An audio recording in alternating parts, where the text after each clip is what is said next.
Bang Juma, Bang. Silakan, Bang. Oke. Bismillahirrahmanirrahim. Assalamualaikum warahmatullahi wabarakatuh. Damai sejahtera untuk kita semua, rekan-rekan sekalian. Puji syukur kita panjatkan kehadirat Allah. Malam ini kembali kita berjumpa dalam sesi dialog, di mana tema yang kita bahas pada malam hari ini terkait dengan kurban. Ruang lingkup daripada materi ini saya belum paham betul, tapi nggak apa-apa. Kita berbicara mengenai kurban berdasar terhadap apa yang diterangkan kemudian di dalam Al-Quran yang menjadi perintah dan juga merupakan sebuah kaidah yang menopang ajaran agama Islam itu sendiri, di mana baru-baru kita memperingati adanya hari Idul Kurban. Di dalam Islam, segala sesuatu kaidah yang dilaksanakan yang terkait dengan ajaran agama Islam itu harus memiliki dasar hukum. Dasar hukum inilah yang kemudian disebut dalil. Rasulullah Muhammad SAW bersabda, qala Rasulullah SAW, man wajada sa'ah walam yudahi fala yakhrabanna musallana. Beliau bersabda, barang siapa yang memiliki kemampuan tetapi tidak melakukan kurban, maka janganlah dia mendekati tempat sholat kami. Lalu kemudian kurban itu sendiri berasal dari bahasa Arab qariba yakrabu kurbanan, yang artinya qariba yakrabu kurbanan itu artinya dekat atau mendekatkan diri. Maksudnya adalah berserah diri, mengikuti perintah Allah dengan mengerjakan apa yang kemudian menjadi inti daripada perintah. Nah, kalau dalam pengertian syariat, kurban itu sendiri adalah menyembelih hewan ternak yang memenuhi syarat tertentu yang dilakukan pada hari raya Idul Adha, hari tasyrik, yakni tanggal 11, 12, 13 Zulhijjah, semata-mata untuk beribadah dan mendekatkan diri kepada Allah. Maka kaidah ini disebut kurban. Hari pelaksanaannya disebut Idul Kurban. Jadi kaidah dasar hukum ada jelas. Al-Quran kemudian mengurai di dalam surah Al-Kautsar, ya, diterangkan, Bismillahirrahmanirrahim, inna a'tainakal kautsar washolli li rabbika wanhar inna syani'aka huwal abtar. Sesungguhnya kami telah memberikan kepadamu nikmat yang banyak, maka dirikanlah sholat karena Tuhanmu dan berkorbanlah. Jadi ada perintah memang, dan berkorbanlah. Sesungguhnya orang-orang yang membenci kamu, dialah yang terputus. Jadi Rasulullah Muhammad SAW telah menjabarkan kemudian apa itu kurban. Al-Quran juga telah mengurai bahwa Islam itu umatnya diperintahkan untuk melakukan kurban. Nah, kaidah yang menjadi dasar hukum ini tadi, itu memiliki poin-poin yang kemudian menjadi pelengkap daripada kaidah. Bahwa kurban itu memiliki ketentuan-ketentuan terhadap hewan yang mau dikurbankan. Ya, diantaranya cukup umur, tidak dalam kondisi cacat, lalu kemudian hewan ini disembeli dengan pisau yang tajam dan seterusnya.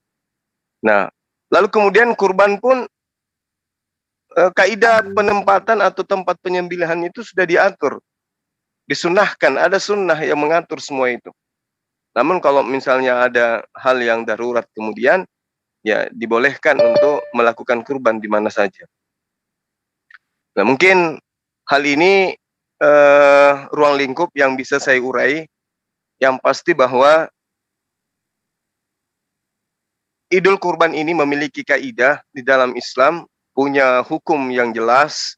An Abdillah bin Umar radhiyallahu an, anna Rasulullah sallallahu alaihi wasallam kana Rasulullah sallallahu alaihi wasallam yasbahu wa yanharu bil musall. Dan Abdullah Umar radhiyallahu an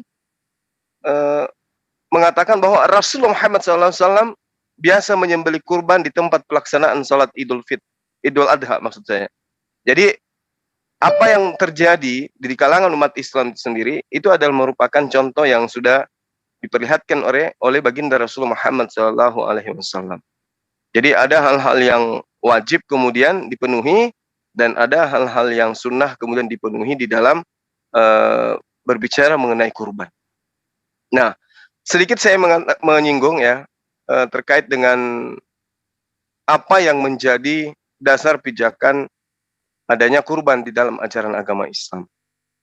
Nah, ini lebih jauh kita akan mengurai bagaimana kemudian kurban ini itu awalnya dilakukan oleh Nabi Ibrahim atau Abraham ketika kemudian beliau itu diperintahkan oleh Allah melalui mimpi yang diceritakan di dalam surah As-Saffat ya. Ya, kalau nggak salah di surah As-Saffat yang menerangkan tentang hal tersebut. Ya. Lalu kemudian juga ada diterangkan di dalam surah Ibrahim ayat 37 hal yang sama juga terkait dengan apa yang menjadi perintah tentang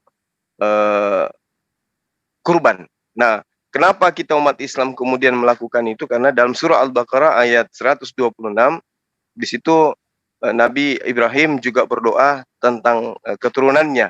Dan keturunannya Nabi Ibrahim itu jelas adalah Ismail, sehingga kaidah milah yang diajarkan kemudian itu mengikat kepada keturunan Nabi Ismail sampai kepada kita umat Islam yang sampai hari ini memiliki aturan di dalam berkurban.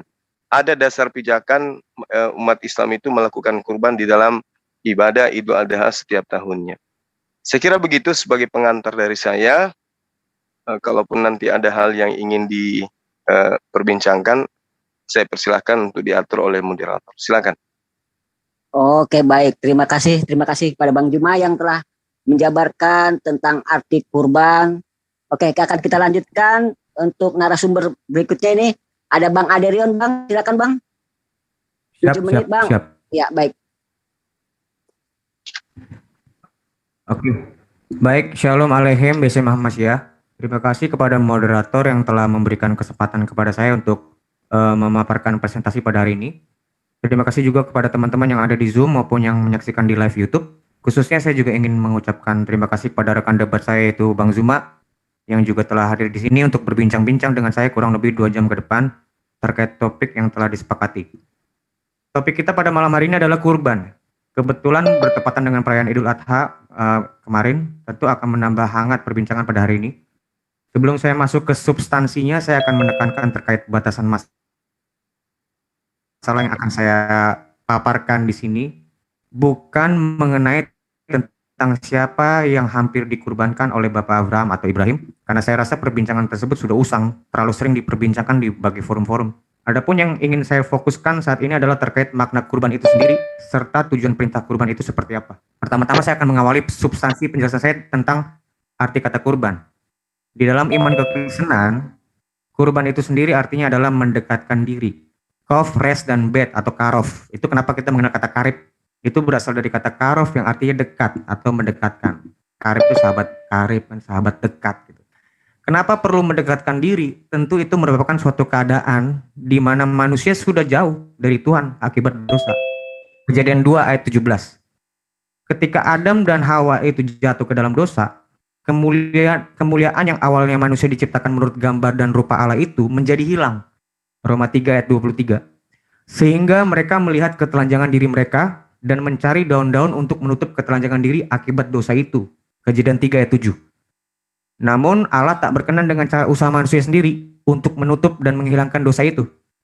Allah memberikan caranya sendiri untuk menutup aurat mereka itu dengan jalan membuat pakaian dari kulit binatang untuk manusia dan untuk istrinya itu lalu mengenakan kepada mereka. Kejadian 3 ayat 21. Inilah tipologi dari kurban yang dilakukan para nabi-nabi yang bahkan dilakukan sejak zaman Kain Habel. Bukan baru diperkenalkan zaman Abraham. Pada saat Tuhan membuat pakaian kepada manusia, maksudnya Adam dengan Hawa itu, berarti ada binatang yang disembelih oleh Allah. Dan itu berarti ada darah yang tercurah.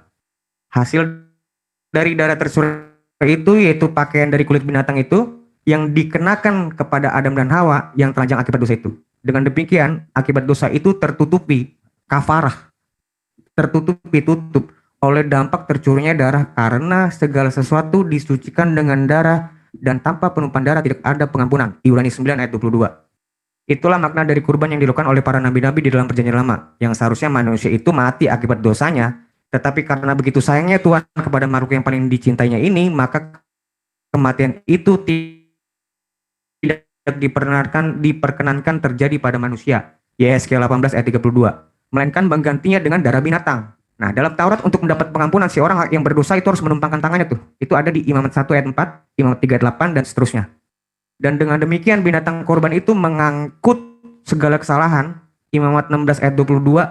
Karena dengan meletakkan kedua tangannya, jadi dosa yang ada di dalam diri manusia itu tertransfer ke binatang itu. Makanya disembeli. Harusnya manusia itu yang mati karena dosa. Lalu bagaimana dengan Kristen? Apakah tidak melakukan kurban seperti yang dilakukan nabi-nabi? Taurat, kitab nabi-nabi, dan kitab Mazmur justru menuliskan tentang Yesus sebagai penggenapan terhadap nubuat-nubuat yang ditulis oleh nabi-nabi atau tokoh-tokoh di dalam kitab Perjanjian Lama. Lukas 24 ayat 44. Dia adalah anak domba Allah yang merupakan penggenapan terkait dengan anak domba Allah yang disediakan Tuhan untuk mengganti Ishak, dengan tegas ditulis di dalam Alkitab kami. Bukan dengan kurban yang disediakan oleh Abraham, yaitu anak tunggalnya, melainkan kurban yang disediakan Tuhan untuk disembelih Abraham saat itu. Penggenapan ini digenapi Yesus di dalam Yohanes 1 ayat 29 dan Markus 10 ayat 45. Darah Yesus itu yang adalah anak tunggal Bapa atau firman yang telah menjadi manusia yang dicurahkan Yesus, darah perjanjian baru, yaitu Matius 26 ayat 28. Makanya Yesus ngomong, inilah darah perjanjian, inilah darahku, darah perjanjian. Sesuai dengan nubuatan dari Nabi Daniel 7 ayat 13 dan 14, di mana Nabi Daniel menubuatkan datangnya anak manusia yang turun dalam awan-awan dan segala bangsa akan tunduk kepada dia dan kerajaan dan kuasanya adalah kekal sampai selama-lamanya. Jadi terkait awan-awan dalam bangsa tentang pertanyaan apakah Kristen masih melakukan kurban? Bang Adrian, suaranya robot, Bang. Maaf, Bang. Suaranya robot. Sampai saat ini jawabannya masih seperti yang dikatakan Yesus di dalam Matius 26 ayat 28. Ini aku darah perjanjian. Bukanlah. Halo, tes. Halo, Pak. Halo. Oke, Bang. Tes. Udah bagus, Bang. Ini matahari. Oke, siap. Tadi sampai mana ya? Oke. Bagaimana dengan Islam? Nah, tentu itu yang harus kita temukan di perbincangan hari ini. Dan Bang Zuma harus mampu mempertanggungjawabkan imannya di beberapa jam kemudian, bahwa kurban yang dilakukan umat muslim adalah terkait dengan kurban yang dilakukan dan dikenal oleh para nabi-nabi. Saya rasa cukup dari saya presentasinya yang jauh dari kata lengkap, tetapi dikarenakan dibatasi oleh waktu, saya hanya menjelaskan bagian yang penting-penting aja saya rasa. Untuk kemudian saya serahkan kepada saudara moderator waktu dan tempatnya. Terima kasih. Oke, baik. Terima kasih, walaupun masih ada waktunya hampir 1 menit. Terima kasih saya ucapkan kepada masing-masing narasumber, baik dari gerbang Islam maupun dari gerbang Kristen.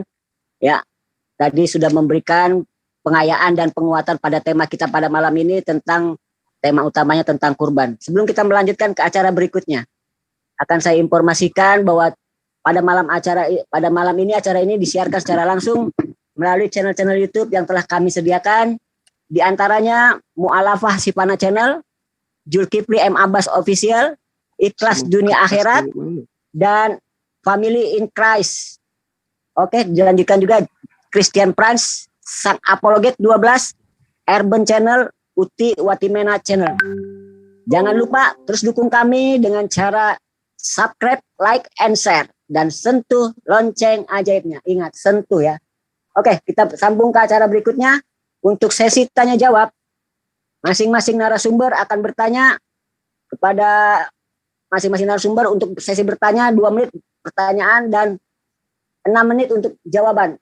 Dimulai tadi kan dari Bang Juma duluan, sekarang Bang Ade dari Kristen duluan. Silakan Bang Ade, 2 menit Bang Ade, waktunya Bang Ade. Oke. Di surah As-Saffat itu ayat 107 kan disebut Allah menebus anak itu dengan seekor sembelihan yang besar. Pertanyaanku begini, Bang Zuma. Kalau kurban itu kan artinya mendekatkan diri.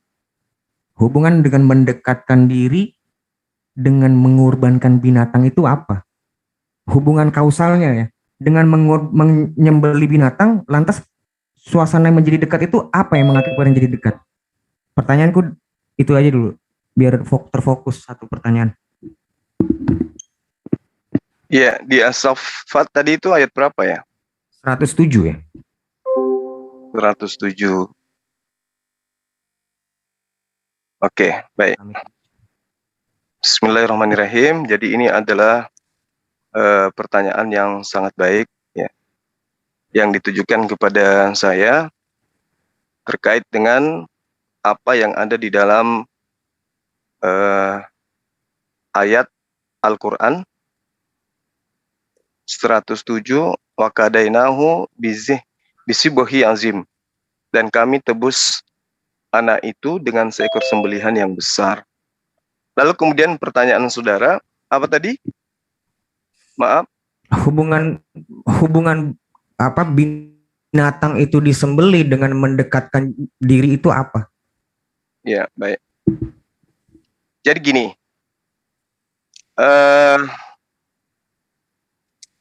kalau di dalam ajaran agama Islam yang mendasari kemudian terjadinya penyaliban itu bukan karena binatangnya, bukan karena hewannya, tetapi karena ketaatan daripada Nabi Ibrahim di dalam menjalankan perintah Tuhan. Jadi ada beberapa hal yang menjadi hal yang harus saya urai di sini. Ya. Nabi Ibrahim itu diceritakan bahwa dia adalah sosok yang kemudian kepribadiannya jauh lebih mencintai Allah daripada ego duniawi. Dari pengorbanannya, keikhlasannya kemudian ketika dia minta ya bertahun-tahun, berpuluh tahun dia meminta kepada Allah untuk diberikan seorang anak. Ya, sehingga ketika dia didatangkan baginya seorang anak, puncak kecintaan, kesempurnaan kasih sayangnya itu tertumpuh terhadap buah hatinya ini. Lagi lucu-lucunya, lagi sayang-sayangnya, anak semata wayang, belum ada adiknya, baru satu-satunya anak yang dimana langit dan bumi jauh lebih berharta daripada anak ini, kemudian diminta oleh Allah. Ibrahim, aku mau engkau menyembeli anakmu. Kau tinggalkan kecintaanmu, kau tinggalkan kasih sayangmu terhadap anakmu, demi kemudian untuk engkau itu berserah diri terhadap perintahku. Nah ini yang dimaksud. Jadi hewan tidak ada apa-apanya di situ, nggak ada hubungannya itu. Yang dimaksudkan oleh Al-Quran itu adalah bagaimana kemudian Abraham meninggalkan kecintaannya terhadap anaknya demi untuk mentaati perintah yang kemudian Allah berikan kepadanya. Dia mencintai anaknya semata wayang, diminta puluhan tahun lamanya. Begitu dia datang, dipelihara, dibesarkan, disayangi, dikasihi, dicintai. Ya. Lalu kemudian tiba-tiba diminta, Ibrahim, aku mau engkau itu menyembeli anakmu. Aku mau engkau kehilangan putramu. Aku mau anak yang kau cintai itu kau berikan. Kau sembeli demi ketaatanmu kepadaku. Apa yang dilakukan oleh Abraham kemudian? Ikhlas dia, ini adalah keikhlasan yang luar biasa. Sehingga apa yang kemudian Nabi Ibrahim lakukan, itu adalah keikhlasan yang tingkatannya begitu tinggi. Sehingga dia tidak ragu sedikit pun untuk mematuhi perintah Allah. Nabi Ibrahim dan kemudian Ismail menunjukkan sesuatu yang bahkan melampaui kemudian daripada kaidah-kaidah ikhlas. Apa yang dikatakan oleh Ibrahim? Wahai anakku, aku diminta oleh Tuhan, oleh Allah untuk menyembelihmu. Karena Ibrahim memberikan contoh kepada anaknya, bapakku adalah orang yang baik, bapakku bukan pendusta, bapakku bukan orang musyrik, bapakku adalah orang taat kepada Tuhannya. Anaknya pun anak yang sabar, anaknya pun anak yang soleh. Dia diperintah dan diminta oleh Tuhannya melalui ayahnya, wahai anakku, diminta oleh Allah agar engkau aku sembeli. Apa kata anaknya? Bapak, silakan engkau menunaikan apa yang diperintahkan Tuhan untukmu. Aku ikhlas. Aku ikhlas. Jadi tidak ada hewan di situ, nggak ada cerita binatang di sana. Ketika kemudian pisau sudah hampir memutus, sudah hampir kemudian ditempelkan di leher Ismail, bahkan pisaunya sudah digorokkan di leher Ismail. Apa yang terjadi kemudian? Rupa-rupanya yang tergorok bukan leher manusia, tapi leher hewan. Jadi bukan karena hewannya, tapi keikhlasan, keteguhan, ketabahan, kesabaran seorang Ibrahim yang mulia, ya. Lalu kemudian Allah tebus dengan binatang. Jadi kalau ada kemudian agama yang tebus menebus, yang tadinya manusia dianggap sebagai domba, itu nanti kita akan nanti juga saya minta Anda pertanggungjawabkan itu. Ya. Tadinya manusia ditebus hewan, berubah tadinya hewan ditebus manusia, kebalik. Jadi hikmah ajaran yang diajarkan umat Islam kepada sesamanya umat Islam, kepada sesamanya manusia melalui perantaraan Al-Quran itu sangat jelas. Allah kemudian menebusnya dengan seekor binatang. Bukan binatang tadinya ditebus dengan manusia, bahkan Tuhan. Wa fadainahu bizibhi azim. Yang tadinya ikhlas, yang tadinya ridha, begitu pisaunya ditancapkan, alhamdulillah, ternyata hewan yang digantikan oleh Allah. Saya kira begitu sementara. Oke, baik. Terima kasih. Terima kasih atas jawabannya dari Bang Juma. Oke, kita lanjutkan untuk sesi tanya jawab yang kedua. Dimulai dari Bang Juma untuk bertanya 2 menit Bang Juma waktunya. Silakan Bang Juma. Baik. Bismillahirrahmanirrahim. Pertanyaan saya sederhana. Kita ini sekarang rakyat Indonesia mudah kemudian membaca, menelaah, menerima informasi-informasi melalui media-media. Berbicara mengenai kurban, hewan tebusan dan seterusnya, umat Islam pun tahu karena dia bisa membaca Bible. Semua nabi, bahkan anak Adam, itu tidak pernah mengorbankan manusia. Apalagi mengorbankan Tuhan. Siapapun dia, ketika mengaku sebagai ajaran samawi, maka yang menjadi kurban pada saat prosesi kurban, atau penebusan dosa, atau pendamaian antara apa yang kemudian dijadikan sebagai landasan di dalam penebusan dosa, pasti hewan. Termasuk yang saya ceritakan tadi. Abraham kemudian menyembeli anaknya diganti oleh hewan. Pertanyaan saya, nabi mana yang pernah mengajarkan ya mengorbankan atau menebus sesuatu yang menjadi perintah Tuhan dengan cara membunuh manusia? Nabi mana yang pernah mengajarkan itu? Kalau di Islam, baru-baru Islam berkurban hewan, binatang, dicontohkan oleh para nabi, bahkan bapak para nabi, Abraham alaihissalam. Kristen, kurbannya itu manusia, anak Maria sematawayang. Sudah anaknya tanpa ayah, dibesarkan seorang diri, begitu besar, dijadikan korban. Yang saya tanya, Kristen dapat ide dari mana korban itu adalah manusia? Manusia yang dikorbankan, itu ide dari mana itu? Itu pertanyaan saya, silakan. Oke, terima kasih Bang Juma atas pertanyaannya. Lanjut Bang Aderian untuk dijawab. Silakan Bang Rian. Bentar. Ya, halo. Ya, itu terkait tentang tipologi, itu juga tentang tipologinya Abraham di dalam Kejadian 22. Ya, sebentar aku bukain dulu ya. Aku boleh, waktu tetap jalan ya? Soal share screen ya?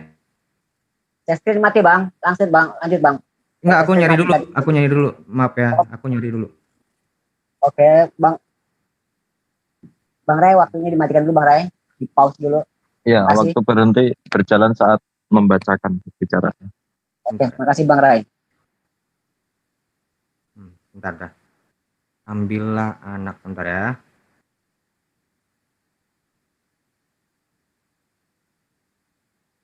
Nah, ini dia. Share screen. Nah, ini dia. Ini tipologi, makanya di tipologi terkait anak. Makanya kenapa pada waktu itu Abraham disuruh menyembelih anak tunggalnya, anak yang paling kau kasih, berikanlah itu untuk disembelih. Pada saat ini bisa dibaca sama Bang Zuma di ini ya, di lain kesempatan mungkin ya, nggak mungkin aku bacain semuanya. Tapi pada saat dia sudah nyampe di Bukit Moria itu, di mana tempat yang memang sudah ditentukan Tuhan, bukan di sembarang tempat loh. Memang nanti akan saya tunjukkan tempat itu. Akhirnya diganti, anak itu diganti menjadi, sebentar, Tuhan yang menyediakan, sebentar. Mana ya? Bentar.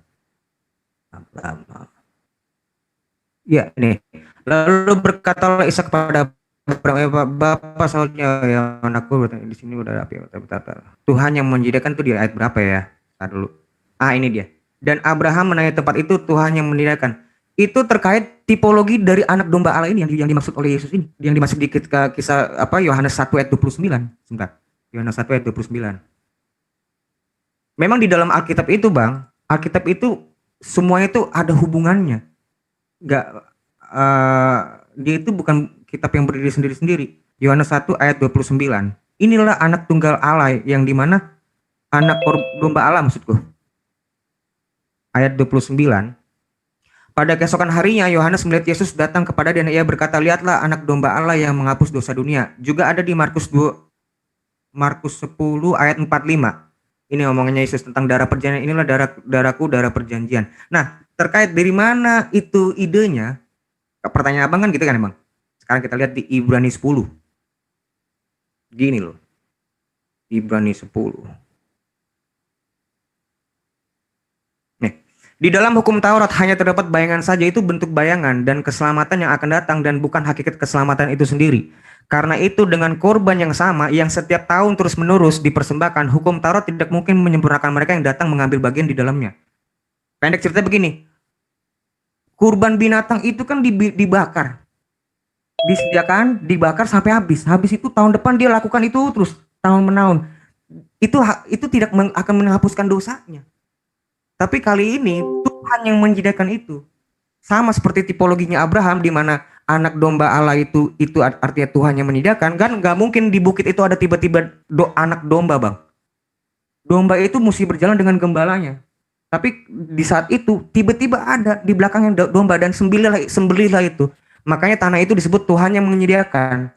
Karena anak domba itulah tipologi di mana nanti ada datang dari Allah yang menyediakan kurban itu yang dilakukan oleh Yesus, dan itu berlaku sehari dan sekali dan untuk selamanya. Dan karena kehendaknya inilah kita telah dikuduskan satu kali dan untuk selamanya dan persembahan tubuh Yesus ini. Itulah kenapa disebutnya itu adalah Yesus itu melakukan penebusan. Kita tidak perlu lagi melakukan kurban. Karena kalau kamu melakukan kurban, Bang, tiap hari kamu mesti melakukan itu. Tahun depan kamu lakukan lagi. Tahun depan kamu lakukan lagi. Jadi itu yang harus dilakukan. Nah, kalau ini enggak sekali dan untuk selama-lamanya, Tuhan itu yang menyediakan itu agar manusia itu berkenan di hadapan Dia. Kira-kira mungkin jawabannya seperti itu, Bang. Kalau tentang kenapa itu, karena sebenarnya kurban binatang itu enggak akan bisa menghapus dosa. Dosa sekali untuk sana, tetapi justru korban-korban itu setiap tahun orang diperingatkan akan ada dosa. Sebab tidak mungkin darah lembu jantan dan darah domba jantan menghapuskan dosa. Karena itu ketika ia masuk ke dunia, ia berkata, korban dan persembahan tidak engkau kehendaki, tetapi engkau menyediakan tubuh bagiku. Itu dia. Kepada korban bakaran dan korban penghapusan dosa engkau tidak berkenan. Makanya yang berkenan itu adalah kurban yang Tuhan sendiri yang menyediakan, bukan kamu. Bukan kamu yang menyediakan itu. Makanya juga kalau di dalam As-Saffat kan, abang ini kan nggak bisa menjelaskan juga. Akhirnya menggantikan, Tuhan itu kan menggantikan kurban itu dengan sembelihan yang besar kan. Bukan anaknya yang jadi, dia kan nggak bawa binatang kan, nggak bawa kurbannya dari Abraham, tapi kurban yang disediakan Tuhan. Nah itu di dalam Islam nggak bisa dijelasin itu, hanya murni menggantikannya aja, titik. Kira-kira begitu, Bang. Oke, baik. Terima kasih Bang Aderion atas jawabannya. Sebelum kita berlanjut ke acara sesi yang ketiga, perlu saya informasikan kembali ya, pada malam ini tema diskusi kita, tema utamanya adalah kurban dengan masing-masing narasumber. Dari Gerbang Muslim ada Ustadz kita, Ustadz Zulkifli Abbas, Bang Juma, dan juga dari Gerbang Kristen ada Bang Aderion Huta Barat. Terima kasih kepada Anda yang telah bergabung bersama kami. Malam ini juga acara ini di-live-kan secara langsung oleh channel-channel Mualafah Sipana Channel, Zulkifli M. Abbas Official, Ikhlas Dunia Akhirat Channel, FICA Family in Christ, Christian Prince plus 62, Sang Apologet 12, Urban Channel, Uti Watimena Channel. Oke, kita lanjutkan untuk sesi yang ketiga, sesi bertanya giliran Bang Aderian. Silakan Bang Aderian bertanya 2 menit Bang Aderian. Baik. Terima kasih. Kalau memang kurban itu adalah milahnya Ibrahim untuk dalam rangka ketaatannya, lalu apa makna kurban yang dilakukan Kain dan Habil? Aku mau tahu, kenapa kalian menyebutnya itu adalah milah Ibrahim, bukan milahnya Kain atau Habil ya kalau nggak salah, Habil kalau nggak salah yang melakukan kurban itu. Jelaskan makna kurban yang dilakukan mereka berdua. Salah satu dari mereka berdua itu apa maknanya berarti? Silakan Bang. Oke. Iya. Langsung Bang Baik. Juma. Terima kasih. Baik. Mungkin bisa Anda uraikan di dalam Al-Quran ayat berapa gitu yang membahas tentang ini supaya saya Mesti cari dulu text time, boleh nggak? Aku izin text time apa ya nyari dulu. silakan Boleh. supaya Boleh, ya. saya bisa langsung melanjutkan terhadap pertanyaan. Silakan.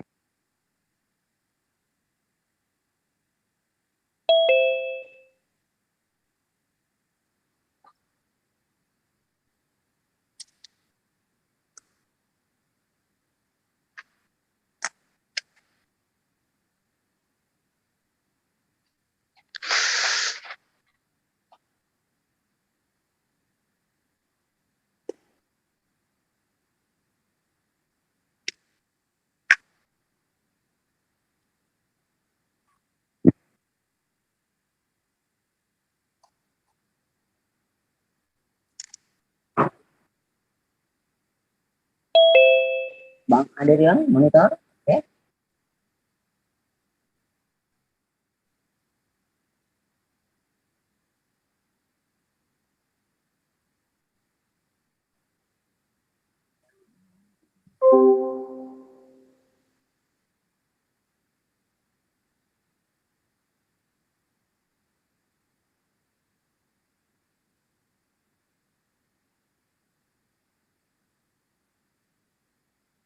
Ya, di surah apa?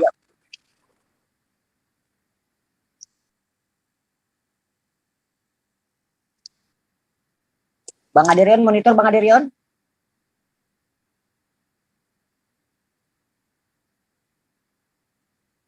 Oi.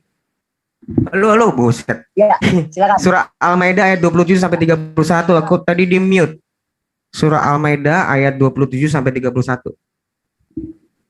Surah Oke. Al-Maidah ayat Baik, baik. 27 sampai 31. Oke. Baik.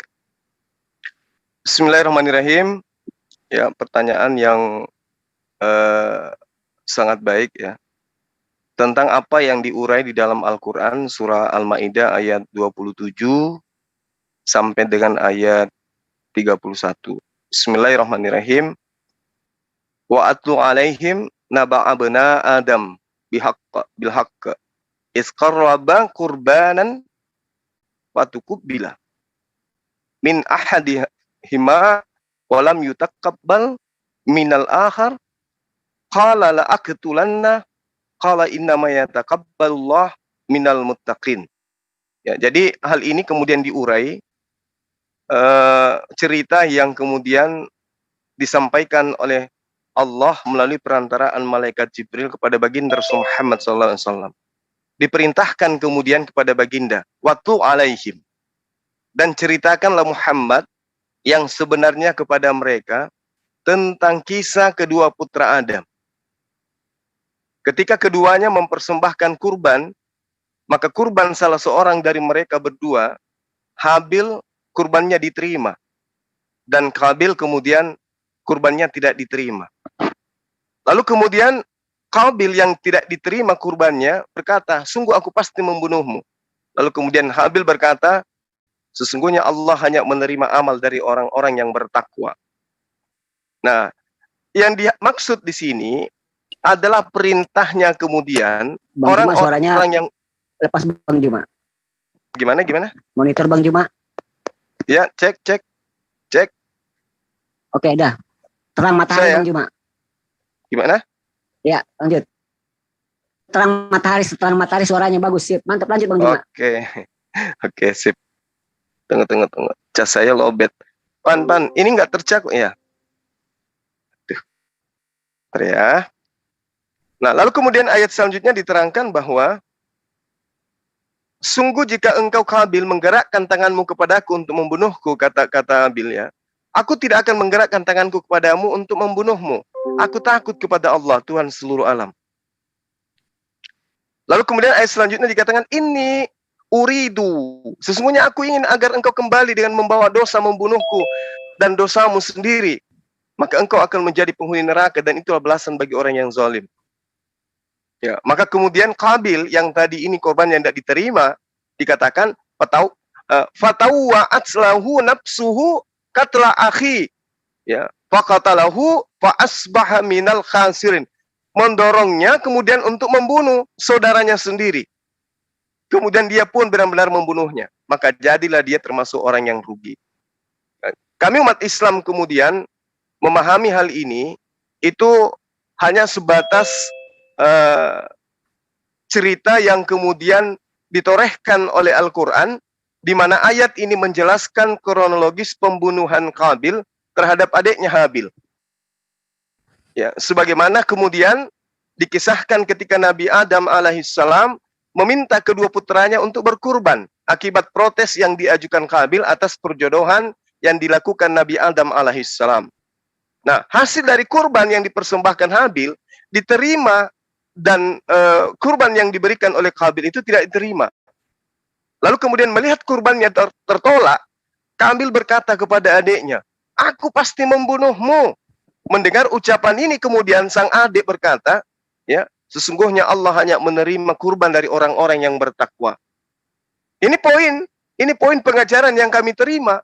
Sesungguhnya Allah hanya menerima kurban dari orang-orang yang bertakwa. Sementara kalau kita melihat kaidah yang ada, justru kurban yang ada di agama saudara itu, ya nantilah kita bahas ya. Jadi sungguh jika engkau menggerakkan tanganmu, kata Habil, untuk membunuhku, aku tidak akan sekali-kali menggerakkan tanganku kepadamu untuk membunuhmu.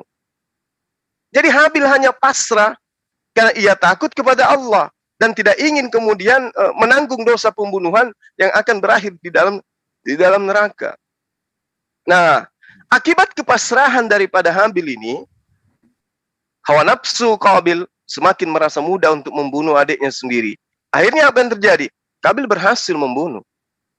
Dan kemudian ya, Qabil ini termasuk ke dalam golongan orang-orang yang merugi. Itulah yang kemudian diceritakan di dalam Al-Qur'an. Ya, itu yang diceritakan dalam Al-Qur'an. Jadi manfaatnya kemudian adalah sesungguhnya Allah hanya menerima kurban dari orang-orang yang bertakwa.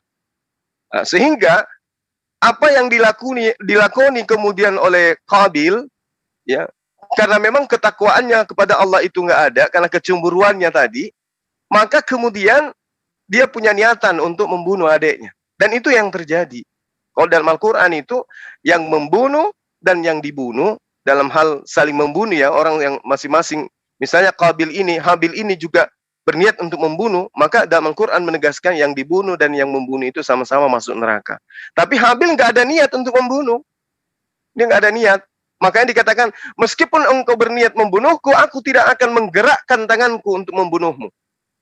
Aku pasti membunuhmu, kata Qabil, tapi adiknya mengatakan, aku tidak akan membalasnya. Sesungguhnya Allah hanya menerima kurban dari orang-orang yang bertakwa. Nah, inilah yang kami anut, sehingga kurban yang kami berikan, itu adalah kurban yang kami berikan atas ketakwaan, atas ketakutan kami terhadap Allah, di mana hal ini adalah merupakan contoh yang diberikan oleh Habil dan juga contoh yang diberikan oleh Ibrahim beserta anaknya Nabi Ismail alaihissalam.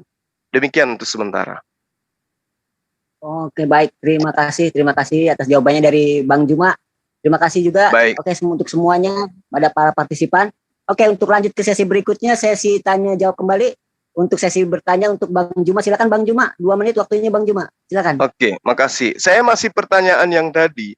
Kalau adik saya ini mengatakan, bahwa sumber daripada apa yang kemudian dijadikan acuan kurban manusia itu ada di dalam kitab saudara. Sayangnya yang adik saya tunjukkan ini yang ada di dalam apa? Yang ada di dalam perjanjian baru. Sementara kalau kita melihat di dalam Ulangan 12 nomor 21, Tuhan mengatakan begini, apabila tempat yang akan dipilih Tuhan Allahmu untuk menegakkan namanya di sana terlalu jauh dari tempatmu, maka engkau boleh menyembelih dari lembu sapimu dan kambing dombamu yang diberikan Tuhan kepadamu, seperti yang kuperintahkan kepadamu, dan memakan dagingnya di tempatmu sesuka hati. Berarti ada perintah Tuhan untuk menyembelih hewan.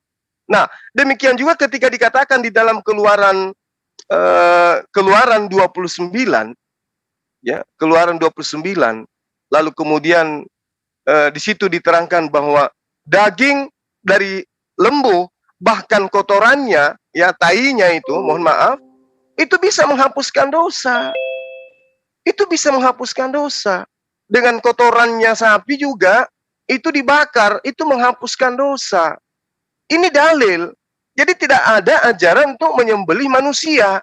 Apapun ceritanya. Justru sumbernya dari ajaran Romawi Yunani, itu acara salib, hukum salib itu sudah dianut dari dulu. Orang-orang Roma itu menyalib dari sejak dulu. Ketika ada yang melakukan kesalahan, mereka menyalibkan orang-orang yang bersalah, orang-orang yang terkutuk itu dibunuh dengan hukum salib. Nah, kalau orang dibunuh dengan hukum salib, itu ajarannya dari Romawi, ajaran pagan, dan Anda tidak bisa menemukan di dalam perjanjian lama adanya korban manusia, lantas Kristen ini asalnya dari mana? Pertanyaan saya itu, di mana Kristen mencontoh pengajaran salib, penebusan dengan darah manusia? Nabi mana yang memberikan contoh itu? Kalau tadi saya sudah mengurai berdasarkan atas pertanyaan saudara. Silakan Anda urai. Dari mana itu salib manusia di dalam Kristen? Silakan. Oke, baik. Terima kasih atas pertanyaannya. Silakan disambung langsung untuk jawabannya, Bang Aderion, silakan. Boleh aku share screen ya. Maaf, aku tadi mute dari mic. Oke, lanjut. Bentar ya. Ini memang tentang anak manusia atau Mesias yang menderita itu sudah ada, dinubuatkan di dalam Yesaya 53. Ya, sebentar ya. Tentang orang masuk dalam dunia orang mati. Dari sini lah, oke dah, ayat 8. Sesudah penahanan dan penghukuman ia terambil, dan tentang nasibnya siapakah yang memikirkannya? Sungguh ia terputus, ini orang. Ia terputus dari negeri orang-orang hidup. Dan karena pemberontakan umatku ia kena tulah. Orang menempatkan kuburnya, ya mati. Ini tentang di antara orang-orang fasik, dan di dalam matinya ia ada di antara penjahat-penjahat, sekalipun ia tidak berbuat kekerasan dan tipu tidak ada dalam mulutnya. Tetapi Tuhan berkehendak meremukkan dia dengan kesakitan. Nah, Tuhan itu, apabila ia menyerahkan dirinya dengan korban penebus salah. Ini dengan tegas sekali. Dia akan melihat keturunannya, umurnya akan lanjut, dan kehendak Tuhan akan terlaksana oleh Mesias ini. Sesudah kesusahan jiwanya, ia akan melihat terang dan menjadi puas, dan hambaku itu sebagai orang yang benar akan membenarkan banyak orang oleh hikmatnya dan kejahatannya mereka dibegul. Sebab itu aku akan membagikan kepadanya orang-orang besar. Nih, dia sudah bangkit nih. Tadi kan dia sudah mati, masuk dalam dunia orang mati. Terputus dari dunia orang hidup kan. Disebutnya di ayat ini nih, sebentar. Sungguh ia terputus dari negeri orang hidup. Nah, ini kebangkitannya sekarang dibaca. Sebab itu aku akan membagikan kepadanya orang-orang besar sebagai rampasan, dan ia akan memperoleh orang-orang kuat sebagai jarahan, yaitu sebagai ganti karena ia telah menyerahkan nyawanya ke dalam maut. Dan karena ia terhitung di antara pemberontak-pemberontak, sekalipun ia menanggung dosa banyak orang dan berdoa untuk pemberontak-pemberontak. Sekian dan terima kasih. Oke, baik. Terima kasih untuk Bang Aderion. Ini sesi tanya jawabnya sudah selesai 4 kali sesi. Ya, sebelum kita bersambung ke acara berikutnya, perlu saya informasikan terima kasih kepada para partisipan, juga para penonton channel YouTube dimanapun Anda berada. Terima kasih telah memilih untuk bersama kami mengikuti acara Dialog Lintas Agama pada malam yang berbahagia ini. Semoga Allah selalu memberikan kebahagiaan di antara kita. Oke, acara ini disiarkan juga secara live oleh channel-channel di antaranya. Bentar ya. FIC Family in Christ Channel, Christian Prince plus 62, Sang Apologet 12, Urban Channel, Uti Watimena Channel, Mu'alafah Sipana Channel, Julkifli M. Abbas Official, Ikhlas Dunia Akhirat, dan Ersajo Channel. Oke, ikan betok di belah-belah, sesi TikTok dimulailah sudah. Oke, lanjut Bang. Ini sesi TikTok Bang ya. 15 menit masing-masing. Sebentar dulu Pak, aku belum clear. TikTok ini gimana nih? Kita langsung lepas 30 menit itu atau gimana sih? Ini tadi katanya sesuai kesepakatan katanya 15 menit. Dari pertama tadi kan Abang duluan yang bertanya Kristen, sekarang dimulai dari Bang Juma dulu 15 menit dilepas Bang. Oke, 15 menit cuman inisiatornya dari Bang Juma ya. Oke, ya, dimulai dari pertama Bang Juma dulu. Bang Juma. Ya, saya belum paham ini Bang. Kayak mana maksudnya? Ini tentang mana? Tentang Bupi. Yang sesi kita ini. Ya, 15 menit dilepas Bang, langsung Abang dulu bertanya. Nanti 15 menit berikutnya Bang Aderion bertanya. Dilepas TikToknya Bang. Kita bisa sanggah-sanggahan di 15 menit ini. Cuman inisiatifnya pertanyaan dari Bang Zuma kan? Iya betul. Oke. Ya, baik. Nah, jadi kalau saudara Aderion menjadikan Yesaya 53 atau 52 atau apapun itu di dalam Bible, ya harus kita melihat bahwa di situ bukan berbicara mengenai penyaliban.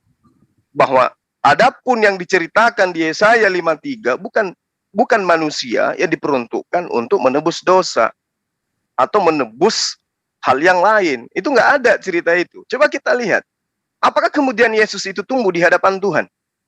Kalau Yesus tumbuh di hadapan Tuhan sesuai dengan Yesaya 53, Yesus tumbuh di hadapan Tuhan yang mana? Memang ada berapa Tuhan Anda? Coba Anda urai. Silakan. Ya. Tuhan kami satu. Enggak, maksudnya pertanyaan tentang mengenai kurban itu gimana? Abang ini maunya ada tentang salib juga di Yesaya 53. Tentang caranya disalib gitu. Maksudnya begitu Bang? Enggak, masalahnya begini loh. Berbicara mengenai penyaliban, orang yang disalib itu adalah orang yang terkutuk. Itu ada di dalam Ulangan 21 nomor 23. Mereka adalah penjahat, orang yang menajiskan tanah Yerusalem. Tapi kalau kemudian Tuhan yang disalib untuk menebus, ini ajaran dari mana? Mana konsepnya ada manusia disalib di atas tiang salib untuk menebus dosa? Yang ada di dalam pengajaran Bani Israel para nabi, hewan yang dibunuh, bukan manusia. Betul. Kalau manusia disalib itu adanya dari Roma. Itu, nah coba Anda urai di dalam kitab mana yang Anda ambil. Jadi tentang, silakan. Gini Bang, tentang salib itu kan, waktu itu kan Romawi kan mengenal sistem hukuman mati dengan salib. Memang nggak disebut tentang masalah, kalau tentang masalah salib ada di Mazmur berapa ya? Bentar, Mazmur 22 tentang inilah paku apa sih? Ada di Mazmur 22. Bentar Bang ya. Tapi kalau di Yesaya 53 itu, yang tadi itu, memang dia akan mati dan masuk ke dalam dunia orang mati, dan terputus dari dunia orang hidup. Jadi kan Abang kan tentang masalah kurban kan? Kurban penebus salah, penebus dosa itu, yaitu yang dilakukan di Yesaya 53 Bang. Kan ada di ayat 10-nya. Sebentar.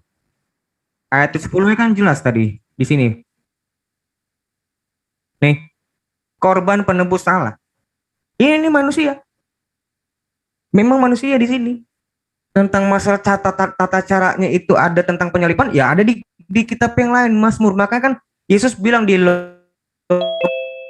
24 ayat 44. Coba Lukas 24 ayat 44 ya. Lukas 24 ayat 44.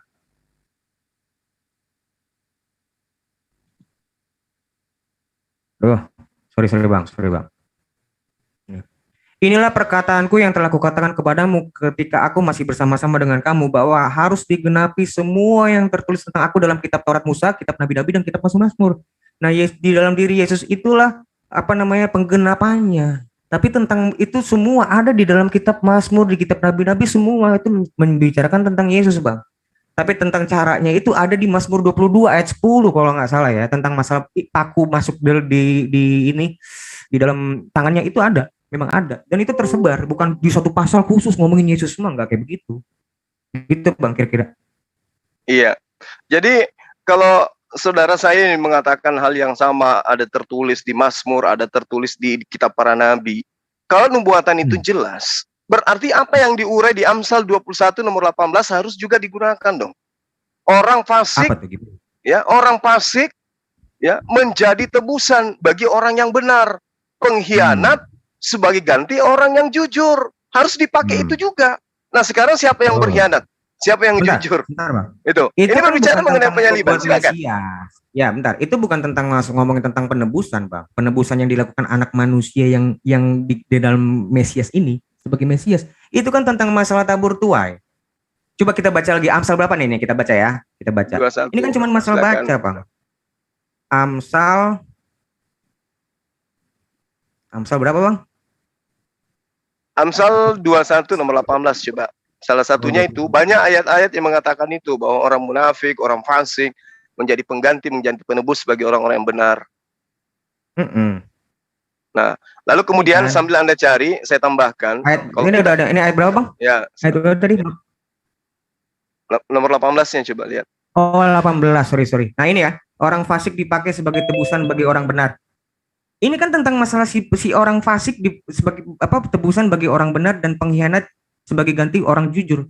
Nanti orang-orang fasik ini juga akan dapat bayarannya, akan dapat balasannya. Ini tentang tabur tuai. Sebenarnya kan di sini kan nggak berbicara tentang kemesiasan, Bang. Kalau berbicara kalau berbicara mengenai Mesias, itu uraiannya terhadap anak Tuhan itu ada di Mazmur 91. Di mana dia dikatakan dengan panjang umur akan kukenyangkan dia dan akan kuperlihatkan kepadanya keselamatan daripadaku. Bila ia berseru kepadaku akan menjawabnya, aku akan menyertai dia dalam kesesakan. Aku akan meluputkan dia dan memuliakan dia. Sungguh hatinya melekat padaku, maka aku akan meluputkannya. Aku akan membentenginya, sebab ia mengenal namaku. Singa dan ular tidung tidak akan kulangkahi. Engkau akan menginjak anak singa dan ular naga. Mereka akan menatang engkau di atas tangannya, supaya kakimu jangan terantuk pada batu. Sebab malaikat-malaikatnya akan diperintahkannya kepadamu untuk menjaga engkau di segala jalanmu. Ini nubuatan untuk Yesus. Gimana? Babang dapat sumber itu dari mana, Bang? Mazmur 91. Betul. Coba kita lihat. Iya, itu adalah nubuatan Yesus dari mana maksudku? Abang dari Lukas 4. Belum ada Lukas 4. Lukas 4 coba di situ diterangkan apa dia. Lukas 4 di ayat-ayat pertama. Ada tertulis kata iblis, ya. Ada tertulis, jika engkau anak Allah, maka jatuhkan dirimu ke bawah, karena ada tertulis bahwa dia akan mengirim malaikat-malaikatnya untuk menatang engkau di tangannya agar kakimu tidak terantuk kepada batu. Setelah diselidiki di mana tertulis, ternyata tertulisnya di Mazmur 91. Nah, Yesus itu anak Allah kan? Enggak, ayat berapa? Anak tunggal Allah itu. Yesus itu. Tapi ayat Yesus berapa tadi itu anak Allah kan? Nah, tentang anak Allah itu diceritakan di Mazmur 91. Lengkap satu perikop itu. Sebentar, itu kan tentang cobaan iblis pada waktu mencobai Yesus kan di padang gurun. Nah, itu kan. Itu di ayat berapa ini? Aku nggak tahu nih ayat berapa nih. Ini ada di share screen nih. Ayat berapa, Pak? Bang? Oh, ini ayat 9 ini. Ayat 9 dan seterusnya, ya. Terus permasalahannya? Permasalahannya iblis mengatakan, jika engkau anak Allah, jatuhkan dirimu dari sini, sebab ada tertulis. Nah, ada tertulis katanya kan, mengenai engkau. Betul. Ia akan memerintahkan malaikat-malaikatnya untuk menatang engkau, melindungi engkau. Dan mereka akan menatang engkau di atas tangannya, supaya kakimu jangan terantuk kepada batu. Nah, Yesus ini anak Allah kan? Anak Allah. Berarti yang diceritakan di dalam Mazmur 91 adalah Yesus kan? Sebentar, jawaban Yesus apa? Di situ. Apa yang dikatakan oleh Yesus? Enggak, jawaban Yesus terkait pada waktu saat itu iblis itu mau mencobai Yesus, apa jawaban Yesus? Jawabannya ada juga tertulis, ada firman, jangan engkau mencobai Tuhan Allahmu. Iya. Nah, terus apa masalahnya? Iblis waktu itu mencobai siapa? Mencobai anak Tuhan. Lah, di situ disebutnya apa? Jangan engkau mencobai tulisan yang ada. Jadi persis. Dia tahu persis kalau anak-anak Allah itu anak Allah itu sendiri. Habis itu dia nggak ada protes. Yang dicoba siapa di sini? Yang dicobai di sini apa? Siapa? Kemanusiaannya Yesus. Anak tunggal Bapa yang jadi manusia, betul. Anak tunggal Bapa. Dia anak Tuhan. Anak tunggal Hasem. Dia anak Tuhan kan? Iya, anak tunggal Hasem. Gini loh, kalau Tuhan kata Tuhan di sini kan Hasem enggak ada dalam bahasa Yunani, enggak ada dalam Yunani bahasa Hasem. Bukan, enggak bisa kan kitab Injil itu ini kan Lukas bahasa, Bang. Berbicara bahasa Greek ini. Iya tahu. Tapi Ya, cuman kan gini, oke lah, nggak apa-apa. kita Nah, kan berbicara tentang bukan oke. gini bang, itu jangan masalah bahasa aja bang. Ini kan Ya Tuhan di sini. Kalau merujuk Kita- pada Mazmur, kata Tuhan di situ kan kepada Hasem, toh. Oke, Gitu. kita Jawab Yesus tinggal. apa? Jangan engkau mencobai saya. Itu maksudnya. Kok jangan kau mencobai saya? Ya, iblis waktu itu mencobai siapa? Sebentar. Sekarang begini. Iblis lagi mencobai siapa, Bang? Enggak, itu dulu. Waktu itu iblis yang dicobai di sini adalah kebenaran Yesus. yang tertulis. Nah, kebenaran itu siapa? yang Yesus tertulis. kan? Enggak, dengar dulu. Yang dicobai iblis adalah sebentar kebenaran dulu. yang tertulis. Saya ingin menguji engkau karena Gini loh, ada Bang. tertulis. Yang tertulis itu firman Tuhan atau bukan? Nah, jadi firman Tuhannya yang Iya. jangan dicobai. Sumber firman Iya, itu jangan jangan dicoba. Iya, ya udah lu jangan cobain gua. Itu kan waktu itu jangan engkau cobain saya. Bukan begitu. Jika Kenapa engkau bukan gitu? ada tertulis, kata iblis, ada tertulis. Jika engkau adalah anak Tuhan, maka jatuhkan dirimu ke bawah. Karena kenapa? Ada tertulis bahwa malaikat akan bahwa dia akan mengirim malaikat untuk menatang engkau. Dia mengirim malaikat untuk menatang engkau. Nah, Ya, sekarang siapa dia? Siapa Nah, dia? sebentar. Ya. Enggak gini loh, jangan engkau mencobai Tuhan ini siapa memangnya yang iblis waktu itu mencobai Iblis siapa? sedang ingin mencobai Tuhan. Cobai Yesus, ya kan? Bukan, jadi kan begini. Dengar dulu. Kan waktu itu Yesus dibawa kemana, Bang? Sekarang begini, iblis ini mencobai Yesus atas dasar Mazmur 91 kan? Siapa punya konsep di 91 ini, Mazmur 91? Tuhan kan? Itu kan maksudnya gini loh, iblis tuh lagi mau memakai firman itu untuk mencobai Yesus. Makanya Yesus bilang, jangan engkau mencobai saya. Itu kan bukan, jangan engkau mencobai Yesus. Jangan kayak begitu. Begini, kalau saya menulis sebuah surat, Suma bertanda tangan di bawah ini, menerangkan, barang siapa yang menemukan Aderion misalnya, jangan pernah ganggu, karena kalau ganggu, saya akan patahkan leher kalian. Nah, iblis datang, kamu yang namanya Aderion ya? Iya. Oh, ada tertulis tentang kau di dalam suratnya Bang Suma. Bang Suma bilang begini, coba ku pecahkan kepalamu. Mau ku uji Suma itu. Bukannya kamu yang diuji, aku yang punya tulisan ini yang mau diuji. Itu yang diterangkan di dalam Mazmur 91. Bukannya Yesus yang mau diuji. Makanya begini Bang, gini loh Bang. Makanya iblis itu mau menggunakan Mazmur itu untuk mencobai Yesus. Mencobai tulisan itu. Iya, coba lu turun.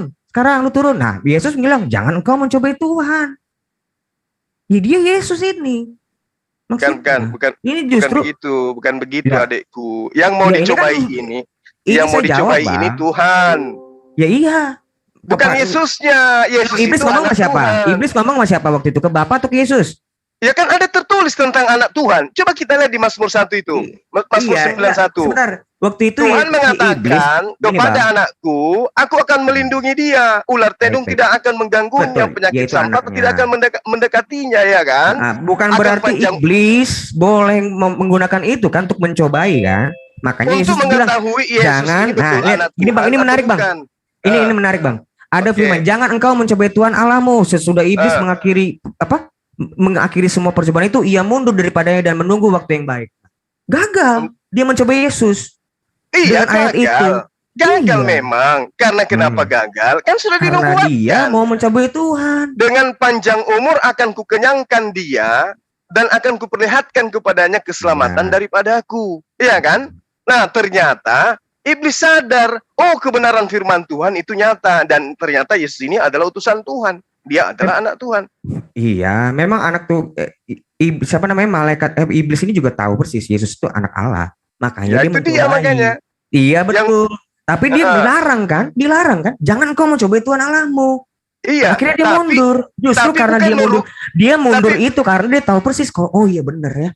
Tapi bukan Yesusnya yang Allah itu bukan.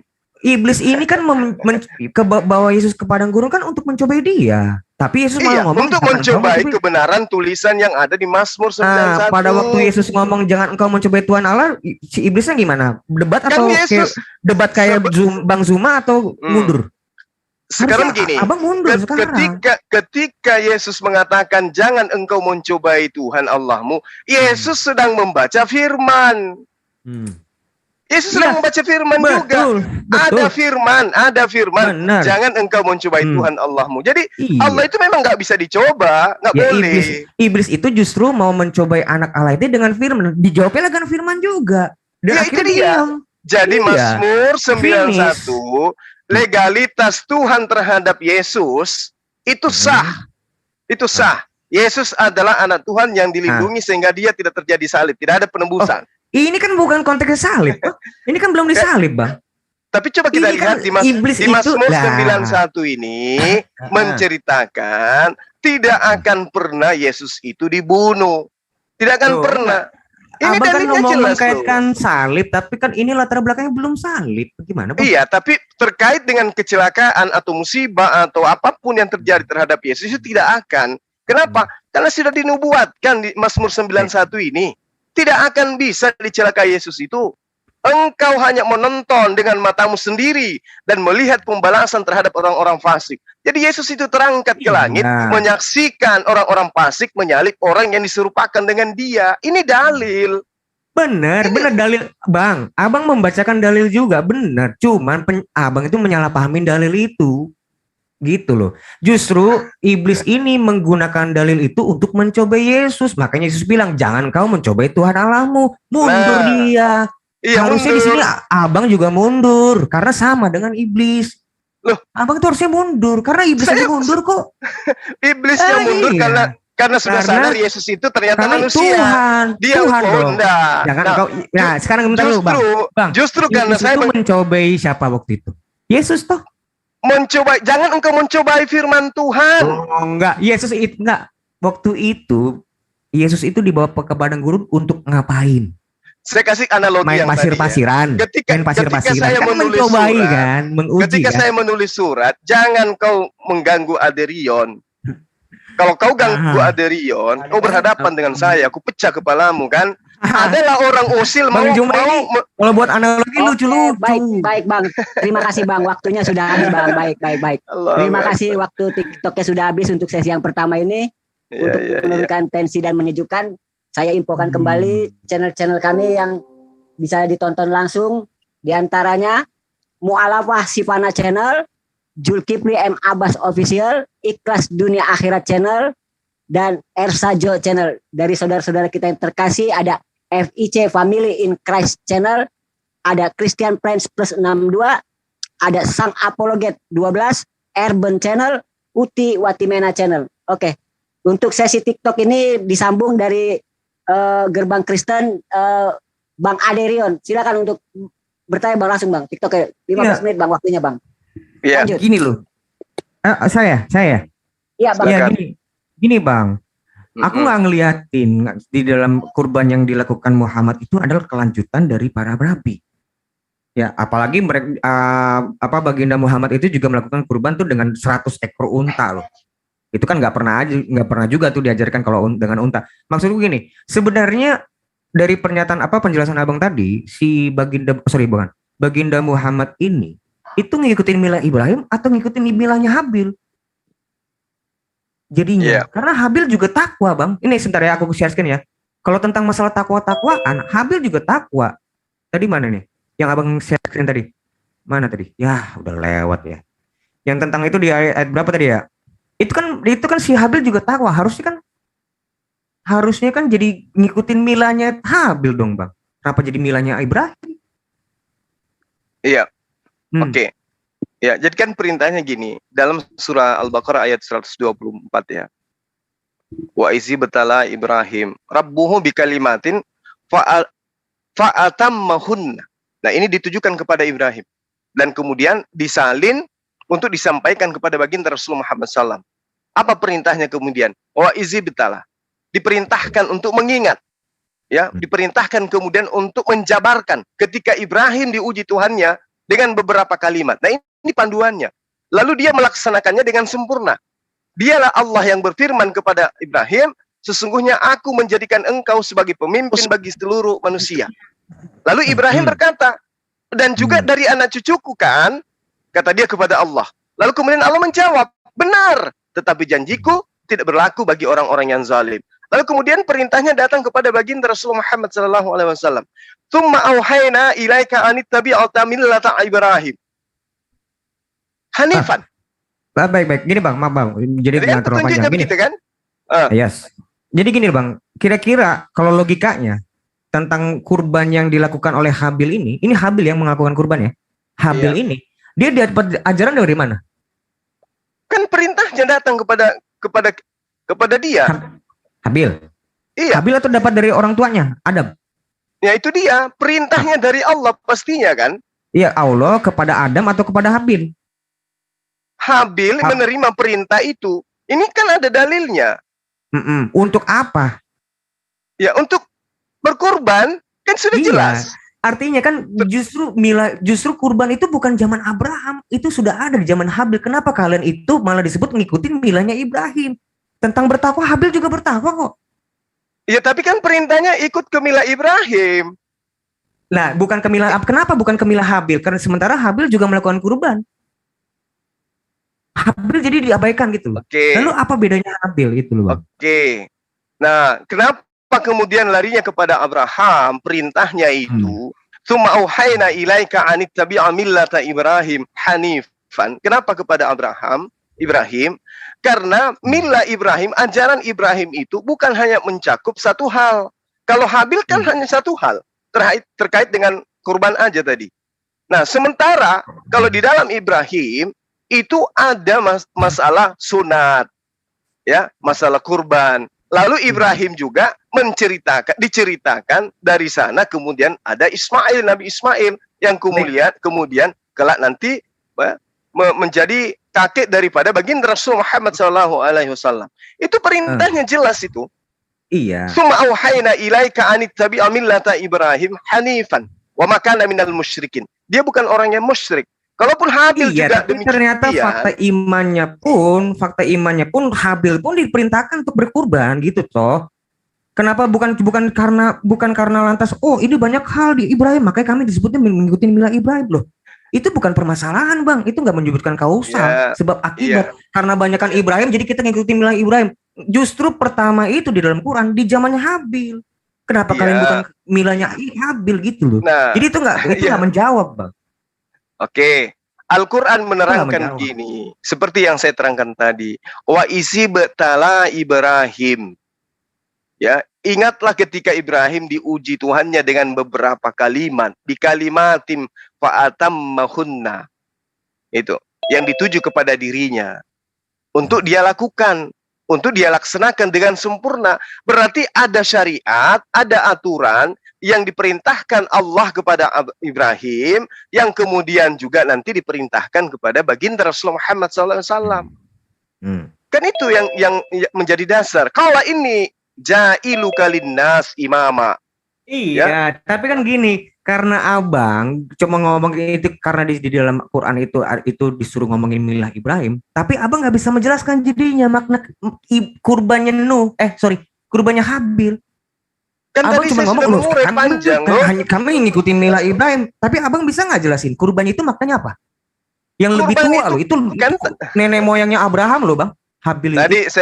saya di awal di kurban pembukaan saya sudah jelaskan, ya. Ikutin. Itu berserah diri, ya kan?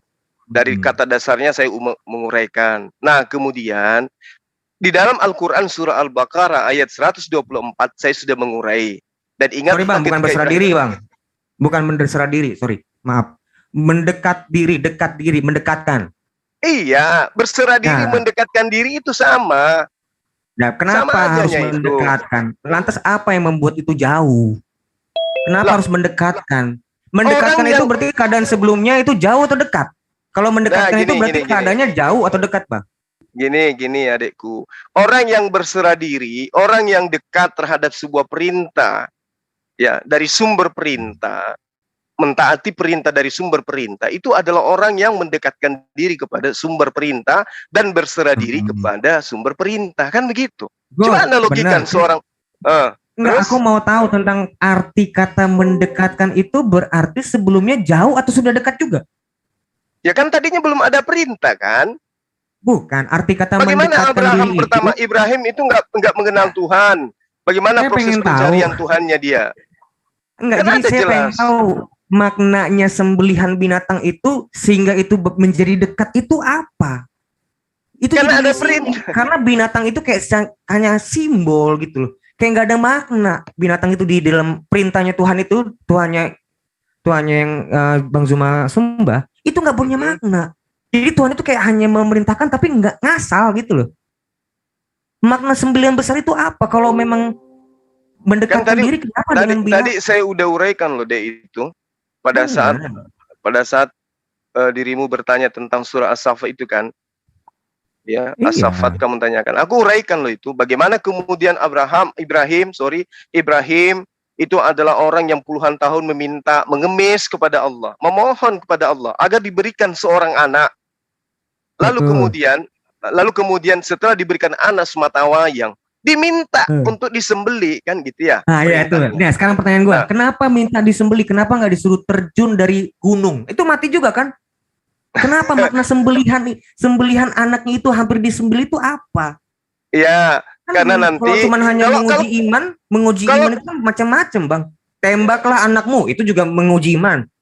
Seretlah itu ke jalan, itu juga iman. Tapi kenapa itu mesti disembeli? Maknanya itu saya pengen tahu. Nah, itulah makanya kemudian kalau saya melihat Al-Quran ya, dengan pola pertanyaan adik saya ini, saya melihat Al-Quran itu disebabkan karena kelak Allah akan mendatangkan sosok khatam nabiyyin yang akan diperintahkan untuk mengikuti milah Abraham itu. Memangnya milah Muhammad Ibrahim menjadi sembelihan?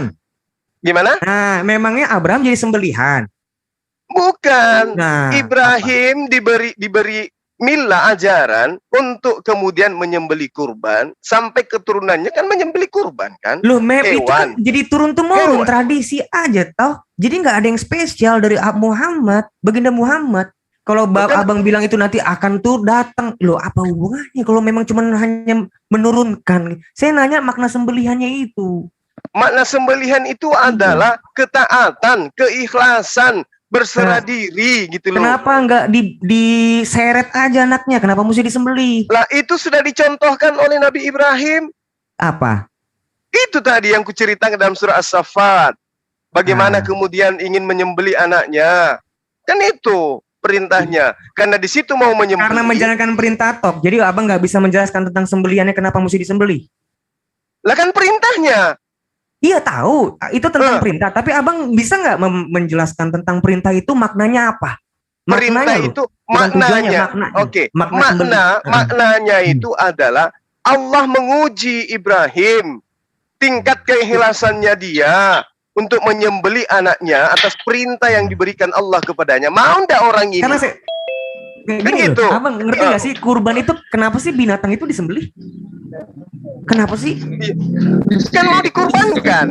Iya, itu dalam rangka bukan dipotong, bukan dimasukkan ke dalam karung lalu digebukin, bukan kayak begitu. Suara siapa sih nih? Kok ada orang-orang masuk? Iya, alih-alih dua, Bu.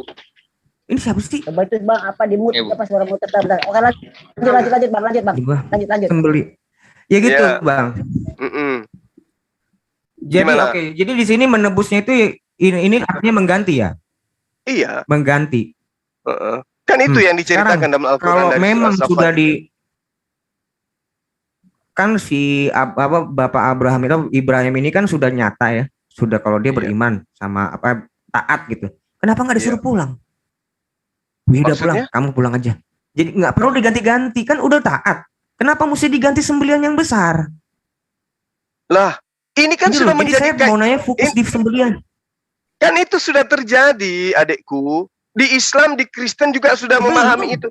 Itu terjadi loh. Nah sekarang kalau dalam kitab justru Pak Bang, kalau saya bisa menjelaskan tentang itu. Tapi gini loh, yang saya mau tahu, kenapa kalau memang hanya tujuannya membuat imannya, menguji imannya, kan itu sudah terbukti, ya toh? Kenapa nggak disuruh pulang aja? Ngapain mesti diganti sembelihan yang besar? Makna sembelihan besar ini apa jadinya? Kan tujuan menguji imannya kan sudah teruji. Tujuannya sudah finish, ya suruh pulang. Ya pulanglah. Tujuannya untuk menjadi kaidah yang kemudian disyariatkan kepada keturunannya. Nah, untuk kan apa? Ya, untuk menyatakan ketaatan umatnya. Siapa yang berkurban berarti dia taat. Yang mengorbankan yang tidak kurban, bahkan kurbankan manusia, itu yang ingkar, tidak taat. Itu loh Begini maksudnya. Iya. Jadi makna sembilan ini apa gitu? Gini loh, gini. Nggak ngerti. Itu Oke. sudah ada, abang nggak bisa jelasin. Waktu Gini, di Habil apa makna sembilannya? Di sini juga abang nggak bisa jelasin. Kan udah dijelasin tadi bahwa orang yang bertakwa, korban orang yang bertakwa itu, orang yang tidak bertakwa itu tidak terima, yang bertakwa aja yang diterima kurbannya, kan gitu. Nah, analisanya begini, ketika ada perintah kurban di dalam ajaran agama Islam, kemudian Aderion adalah seorang muslim, insya Allah, ya kan? Kemudian saya juga muslim.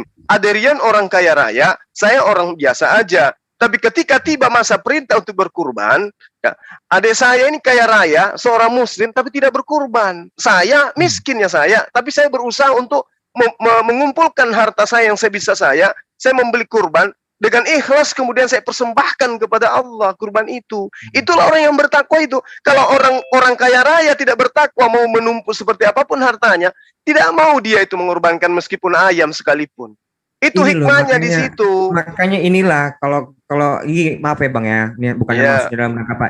Memang muslim itu nggak missing link tentang nabi-nabi. Nah, kalau kami begini, saya jelaskan nih, kenapa maka mesti disembelih. Harus dengan darah. Yang punya darah itu kan cuman hewan. Malaikat nggak punya darah. Ya kan? Ini kenapa mesti hewan loh? Nih saya menjelaskan. Pada waktu itu Adam itu diciptakan memang untuk serupa dengan gambar dan rupa Allah. Oh, kami tidak ke situ arahnya, beda kita. Ini makanya agama Islam itu adalah agama baru. Makna di dalam orang Yahudi pun, Bang, benar Bang, biar ngerti. Korbanot itu, kofres dan bet itu, yang kalian sebut itulah kurban, mereka nyebutnya karof, itu maknanya penebusan. Loh, abang itu ajaran baru. Nah, kita juga penebusan kok, buktinya. Coba tanya orang Yahudi. Cerita Ibrahim itu kan ditebusnya Ismail. Begini loh Bang, tanya orang Yahudi, kalian itu kurban itu memperingati peristiwa Ibrahim atau apa? Coba tanya. Mereka nggak akan bilang mengingat peristiwa Ibrahim, karena kalau hanya mengingat peristiwa Ibrahim, sebenarnya kurban pertama yang mesti diingat itu Habil. Nah, mereka mengorbankan apa itu? Untuk mengingat apa mereka? Betul, tadi kan saya sudah bilang gini loh Bang. Apakah mereka juga Habil? Kan tidak kan? Begini, apa? Mereka melakukan kurban juga kan perintah kan? Sama seperti Abraham kan? Ini kok jadi abang yang bertanya nih. Enggak, jadi gini loh. Enggak, maksudnya berarti sama dengan Islam kan gitu. Benar, sama dengan Islam, cuman maknanya berbeda. Memang kalian itu, Yahudi pun tidak pernah melakukan kurban lagi loh Bang. 2000 tahun sampai sekarang. 2000 tahun. Tidak pernah melakukan, tanya orang Yahudi. Lakukan enggak? Karena satu, mereka melakukan harus di depan imam. Kedua, dilakukannya enggak boleh di sembarang tempat, ada dalilnya. Sebentar, ini saya mau ngasih tahu nih. Dalilnya ada. Iya, tahu saya itu, hafal saya itu. Ulangan 12 ayat 13. Jadi ini memang jadi Islam itu memang ajaran baru, independen, enggak ada hubungannya dengan Abraham.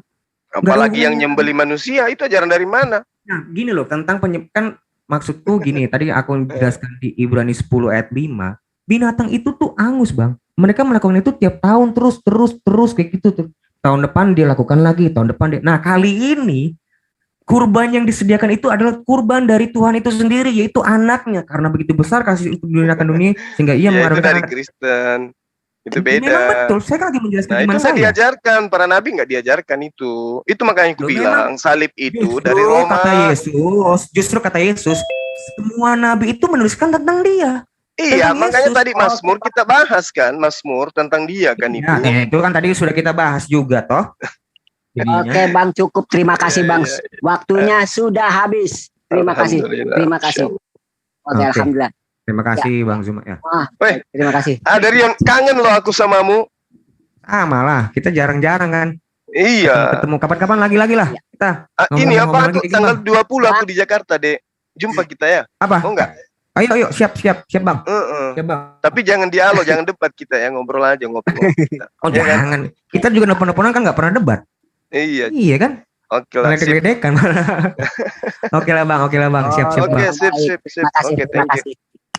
Sebelum kita ke acara selanjutnya, ini closing dari masing-masing narasumber dan dilanjutkan nanti ada sesi partisipan yang kami banggakan untuk bertanya masing-masing dari gerbang panjang rupanya Bang ya.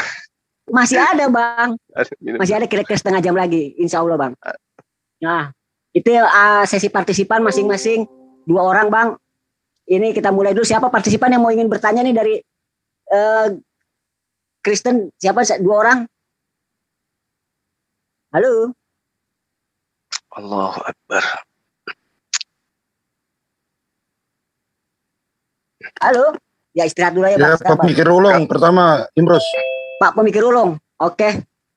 Pak Pemikir Ulung, Bang Juma monitor siap Bang Juma, ini dia bertanya duluan Bang Juma, soal tadi kan Bang Juma yang pertama Iya, tadi. nggak apa-apa, Dia nggak apa-apa. bertanya. Oke. Pak Pemikir Ulung, Oke, selamat malam. silakan Bang. Islam tadi mengklaim bahwa Islam mengikuti tradisi Samawi. Ternyata dalam tradisi Samawi tersebut ada 5 jenis korban. Makanya tadi nggak ketemu ya antara adik dengan Juma ya. Nah, 5 jenis korban itu kan korban bakaran 1, korban sajian 2, korban keselamatan 3, korban penghapus dosa 4, korban penebus salah 5. Pertanyaan saya, ada berapa jenis korban dalam Al-Quran dan tunjukkan ayat Al-Qurannya? Yang kedua, jika hanya ada 1 jenis korban saja dalam Al-Quran, kenapa 5 jenis korban dikerdilkan menjadi 1 makna saja, padahal mereka punya 5 makna? Kemudian yang ketiga, bagaimana ketika pengkerdilan jenis korban tersebut menjadi dangkal, dinyatakan sebagai penyempurnaan korban atau penyempurnaan makna korban dari tradisi Samawi sebelumnya? Bisa dipahami pertanyaan saya? Boleh diulang lagi tadi. Oke. Sorry. Tadi kan tradisi pengorbanan dalam Samawi itu ada 5 ya. Untuk korban bakaran beda dengan korban sajian, beda dengan korban keselamatan, beda korban penghapusan dosa, beda korban penebus salah. Nah, saya mau tanya, ada berapa jenis korban dalam Al-Quran dan tunjukkan ayatnya? Namun jika hanya ada 1 jenis korban saja dalam Al-Quran, tidak seperti Samawi punya 5 jenis korban, mengapa dijadikan 1 makna saja?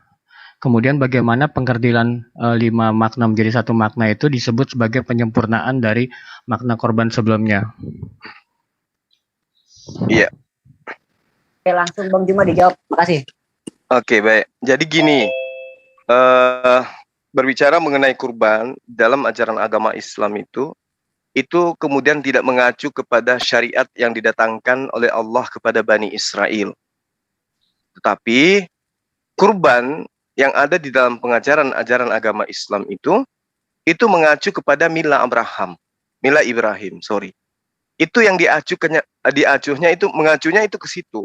Bukan mengacu kepada ajaran yang didatangkan kemudian oleh Allah kepada Bani Israel. Ingat, Nabi Ibrahim itu bukan Bani Israel.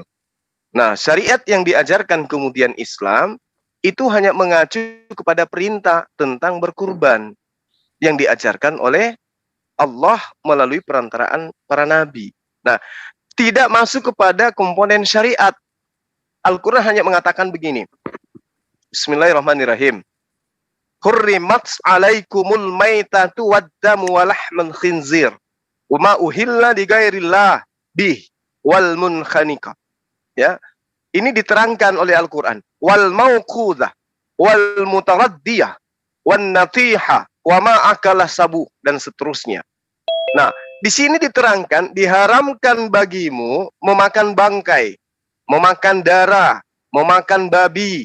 Lalu kemudian diharamkan makan hewan yang disembeli bukan atas nama Allah, yang mati tercekik, yang mati karena dipukul, yang mati karena jatuh, yang mati karena ditanduk, yang diterkam binatang buas, kecuali yang sempat kamu sembeli. Nah, artinya bahwa kaidah-kaidah fikih nantinya akan mengatur hewan-hewan mana saja yang bisa dikurbankan, gitu. Yang pasti darah bangkai itu nggak boleh kami makan, babi nggak boleh kami makan. Ya, binatang yang bertanduk yang bergigi taring yang menjadi kaidah itu ada yang kemudian tidak boleh kami makan. Itu masuk ke dalam ranah fikih nantinya. Nah, itu yang bisa saya uraikan terhadap saudara. Nah, kalaupun kemudian berbeda antara kurban yang ada di Islam dan yang ada di orang Yahudi, ya itu memang karena syariat kami itu ada yang berbeda. Tapi berbicara mengenai tauhid, ya, sumber daripada pengajaran itu kami mengimani berasal dari sumber yang sama, yaitu Allah Subhanahu wa taala. Saya kira demikian. Oke, baik. Terima kasih Bang Juma. Terima kasih juga Bang Mikir Ulung. Untuk pertanyaan berikutnya dari Islam. Itu masih ada 10 menit kan sesinya TikTok. Lanjut aja dibuka Pak Mikir Ulung. Oh dibuka lepas gitu Bang Kaisar. Oke, lanjut Bang Pemikir Ulung, monitor. Mana Bang? Oke, tadi saya di mute. Oke, tadi kan Juma menyatakan bahwa Islam adalah tradisi Samawi, tapi ketika saya sodorkan tradisi Samawi berkelit lagi, itu kan jadi standar ganda ya. Jadi saya mau jelaskan begini loh, kalau kita pakai standar, ya standarnya satu aja. Kenapa? Kalau seandainya di Alkitab ataupun tradisi Samawi itu ada 5 jenis korban, berarti ada 5 makna, dan setiap makna itu berbeda-beda. Kemudian, kita nggak usah pakai doktrin-doktrin. Dari 5 itu di-squeeze jadi 1, atau dikerdilkan jadi 1. Nah, seharusnya kan ada alasan logisnya. Ada penjelasan maknanya. Apakah 5 makna sebelumnya itu tidak menjadi makna yang lebih makna yang memiliki hakikat atau substansi yang baik, atau makna yang satu ini udah menyempurnakan yang 5 itu. Nah, sekarang kan permasalahannya di Al-Quran sendiri kan nggak tahu nih ada 5 jenis korban. Al-Quran hanya tahu 1 korban gitu. Bahwa korbannya itu juga korban yang Abraham. Padahal korban Abraham itu tidak termasuk dalam 5 jenis korban ini gitu. Konteks Abraham mengkorbankan, taruhlah saya ikutin Al-Quran itu Ismail, itu tidak termasuk dalam jenis korban yang dimaksudkan tradisi Samawi. Jadi jangan ada kayak jumping loop ataupun lompatan logika bahwa Islam memiliki kaidah sendiri gitu. Ya, walaupun Islam memiliki kaidah sendiri, kan Islam mengadopsi ajaran-ajaran yang ada di Alkitab, yaitu ada 5 makna ataupun 5 jenis korban gitu. Jadi saya belum mendapatkan penjelasan sama sekali, bahkan penjelasannya nggak keluar topik ya. Misalnya korban bakaran, korban sajian, korban keselamatan, korban penghapusan dosa, dan korban penebus salah, itu dirangkum apa di Al-Quran atau di Islam? Silahkan. Iya, baik. Jadi sekali lagi saya katakan bahwa kalau ketika saudara mendalilkan Islam mengadopsi, ya berarti Anda ilmunya sudah luar angkasa. Artinya Anda punya bukti. Tunggu, sabar. Berarti Anda punya bukti baginda Rasulullah Muhammad SAW belajar Torah, belajar Bible, kemudian menuliskan di dalam Al-Quran. Itu namanya mengadopsi, ya, agar Anda paham. Tapi tidak akan mungkin ada manusia di muka bumi ini yang bisa memberikan bukti itu.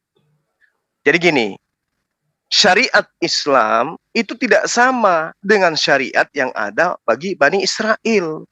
Syariat Bani Israel itu hanya untuk Bani Israel, kecuali penyusup yang ngaku-ngaku pelanjut daripada Bani Israel. Itu penyusup itu yang bukan Bani Israel, sok-sokan bawa ajaran Bani Israel. Islam tidak berdasar terhadap itu. Islam kaidahnya hanya ada pada perintah yang ini tadi, yang saya katakan tadi. Ingat, Abraham itu bukan Bani Israel. Abraham itu bukan pengikut Taurat. Summa auhayna ilaika anittabi'a millata Ibrahim hanifan. Mau diceritakan kemudian di kitabnya Musa, mau di kitabnya orang tapi nggak paham itu. Kitab Musa itu ada korban bakaran, korban sajian, korban keselamatan, korban penghapus dosa, korban penebus salah. Terus? Nah, sekarang kenapa itu semua dihilangkan? Loh, kok dihilangkan pula? Loh, tadi Anda bilang kan Musa. Ya kan, saya ikutin tuh. Musa seperti itu loh. Saya mengatakan summa auhayna ilaika anittabi'a millata Ibrahim, bukan millata Musa. Millata Ibrahim yang kami ikutin. Tadi Anda bilang Musa. Abraham sama Musa lebih belakangan siapa? Musa kan? Iya, kami tidak ikut di situ. Kami tidak ikut millah Musa. Kami tidak ikut ke Torahnya Musa. Torahnya Musa itu hanya mengikat Bani Israel. Yeremia 31 nomor 33. Bagaimana mungkin Musa itu tidak secara historis terputus dari Abraham? Anda coba jelaskan, coba. Maksudnya gimana? Artinya apa yang diterima Musa itu bukan yang diberikan Abraham. Silakan, kan Anda sekarang memberikan coba tuduhan Anda seperti itu kepada saya. Abraham, Ishak, dan Ismail, kedua anaknya ini pernah melakukan hal yang dilakukan Musa. Kalau misalnya seperti itu kan memang ada. Ishak itu memberikan korban sesembahan, korban bakaran. Itu Anda kok di Kejadian gitu. Ibrahimnya di mana melakukan itu? Kapan? Bukan Abraham, Ishak. Ishak sebagai yang diminta di Al-Quran diikuti siapa? Loh, sekarang Anda bilang bagaimana Ishak itu bisa terputus tradisinya dengan Abraham? Jadi gini, Anda secara logika nggak konsisten loh. Ketika Anda bilang Abraham, tapi Anda cuma lihat di Abraham, terus Ishak saya bilang berkorban, Anda bilang kami ikutin itu Abraham. sesuai Berarti dengan yang tertulis di kitab kami, bukan ke Ishak ke Ibrahimnya berarti kan? Ishak tidak melakukan perintah Abraham. Ishak tidak melakukan perintah Ibrahim. Musa tidak melakukan perintah Ibrahim. Ya itu Itulah urusannya. konsekuensinya. Itu urusannya dia. Ini cacat Anda jangan logika memaksakan jelas Al-Quran. gitu. Ini saya berbicara Al-Quran, bukan berbicara mengenai agama saya yang seperti agama orang, nempel-nempel di agama orang. Enggak. Anda tidak bisa Semua mengklaim bahwa Anda menjelaskan ilaika Al-Quran lebih baik daripada orang lain. Ibrahim. Ini Ibrahim yang diceritakan, bukan Ishak. Enggak, Mila Ishak, iya. bukan Mila Ishak di sini. Tapi Mila Ibrahim. runutan logikanya itu Anda loncat-loncat dari Abraham langsung ke Muhammad. Nah sekarang kalau saya tanya balik kepada Anda tentang itu, di mana keturunan Ibrahim mengajarkan menyembelih manusia? Loh, menyembelih manusia kok Anda lari dari OTT? Anda harus jawab dulu pertanyaan saya, baru Anda berhak bertanya gitu. Saya kan sudah jawab. Oh, Ibrahim enggak, melakukan penyembelihan. Ketika anaknya kemudian ingin disembelih, ternyata Allah menggantikan dengan hewan. Sembelih kan? Udah selesai. Perintahnya mengikut kepada mila Ibrahim yang ada yang ada di dalam kitab Kejadian pun masih ada kan? Tapi kan dalam Al-Quran ataupun Islam tidak mengenai korban bakaran. Padahal sebenarnya yang dilakukan Abraham itu korban bakaran. Enggak. Kita enggak sampai ke situ. Nah, iya berarti kan ada missing point gitu loh. Karena secara tradisi Abrahamik itu diakui bahwa Abraham melakukan korban bakaran. Kenapa dia bawa kayu bakar? Kita hanya berbicara mengenai Nabi Ismail. Iya, kenapa ketika dia bawa Nabi Ismail ada kayu bakar di situ? Kita hanya berbicara mengenai Nabi Ismail berarti aja. Anda nggak mau jujur gitu bahwa sebenarnya konteks Ibrahim mempersembahkan Ismail itu adalah korban bakaran. Di mana di Al-Quran? Di mana di Al-Quran diterangkan itu? Itu ada nggak kayu bakar di sana? Di mana? Di mana kayu bakar? Kalau di Alkitab ada kayu bakarnya. Kita sedang berbicara mengenai Al-Quran, bukan Alkitab. Bukan Alkitab, bukan Bible. Al-Quran ini yang kita sedang bahas. Anda kan bertanya kepada saya kan? Ya sekarang. Lain cerita kalau saya tanya kepada Anda, ada nggak Abraham mencontohkan menyembelih manusia, membunuh manusia? Ada nggak? Udah habis. Ini harusnya Anda bantu Aderion membantu yang tadi itu. Oke, baik. Terima kasih Bang Pemikir. Coba yang Muslim yang mau bertanya, tanyakan tentang dari mana itu tadi itu 9 manusia. Silakan. Ya, sebelum kita lanjut ke tanya jawab berikutnya dari Bang Don dan kepada Bang Aderion, sebelumnya kami ucapkan terima kasih kembali kepada para partisipan dan para penonton YouTube yang telah setia memilih untuk bersama kami. Ya, lanjut kepada pertanyaan Bang Ade, Bang Don, silakan Bang Don. Monitor Bang Don. Oke. Monitor, suasana ya, silakan lanjut. Iya, silakan. Iya. Sebetulnya saya mau melanjutkan pertanyaan dari Bang Zuma ya.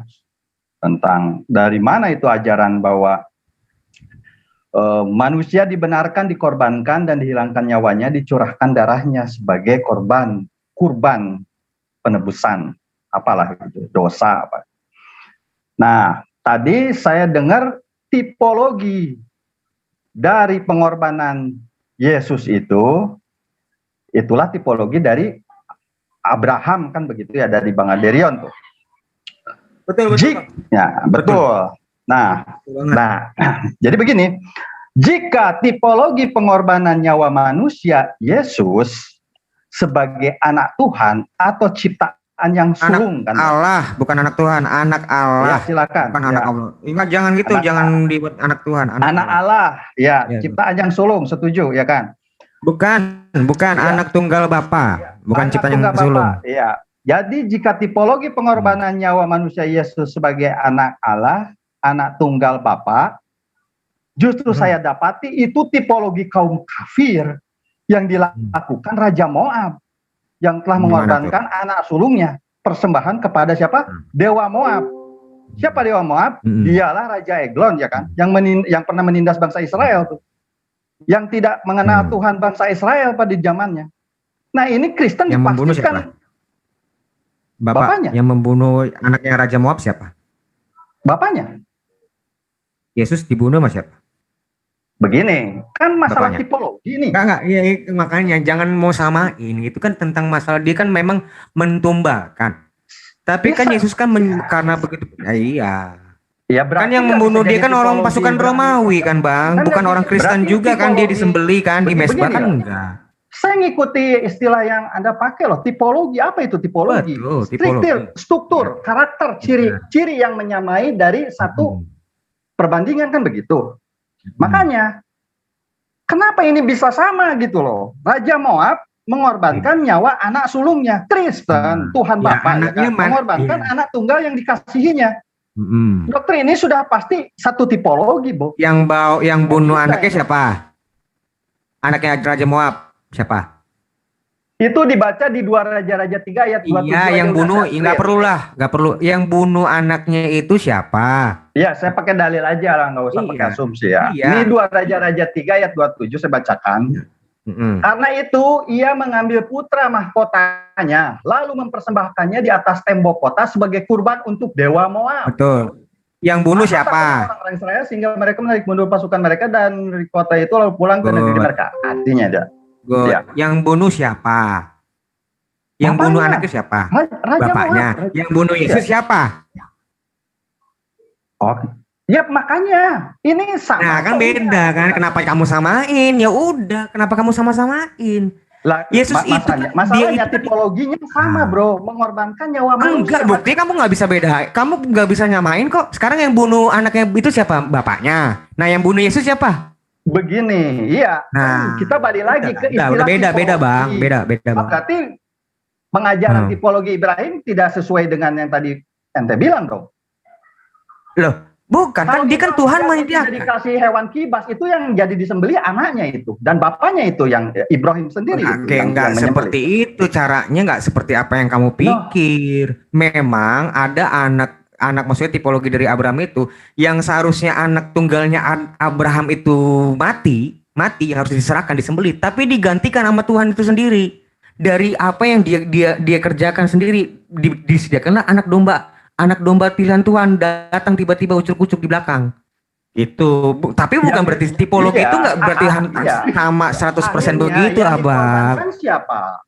Akhirnya yang dikorbankan ya anak domba, anak domba itu sebagai pengganti yang harusnya Ishak itu. Dengar dulu Bang. Yang harusnya Ishak itu mati, yang disembeli, harusnya anak tunggalnya Abraham itu mati, diganti.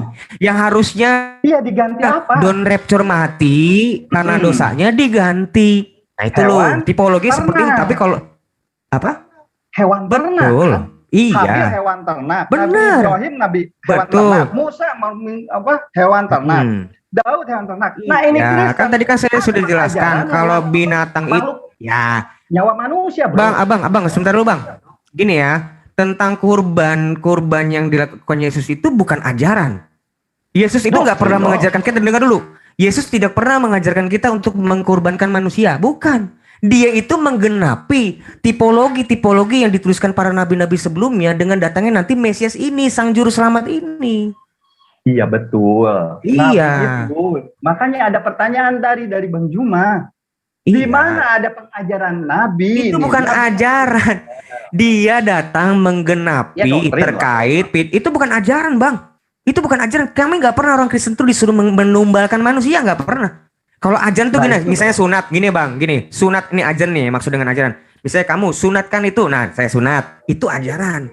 Tapi yang Yesus lakukan itu bukan ajaran, tapi penggenapan.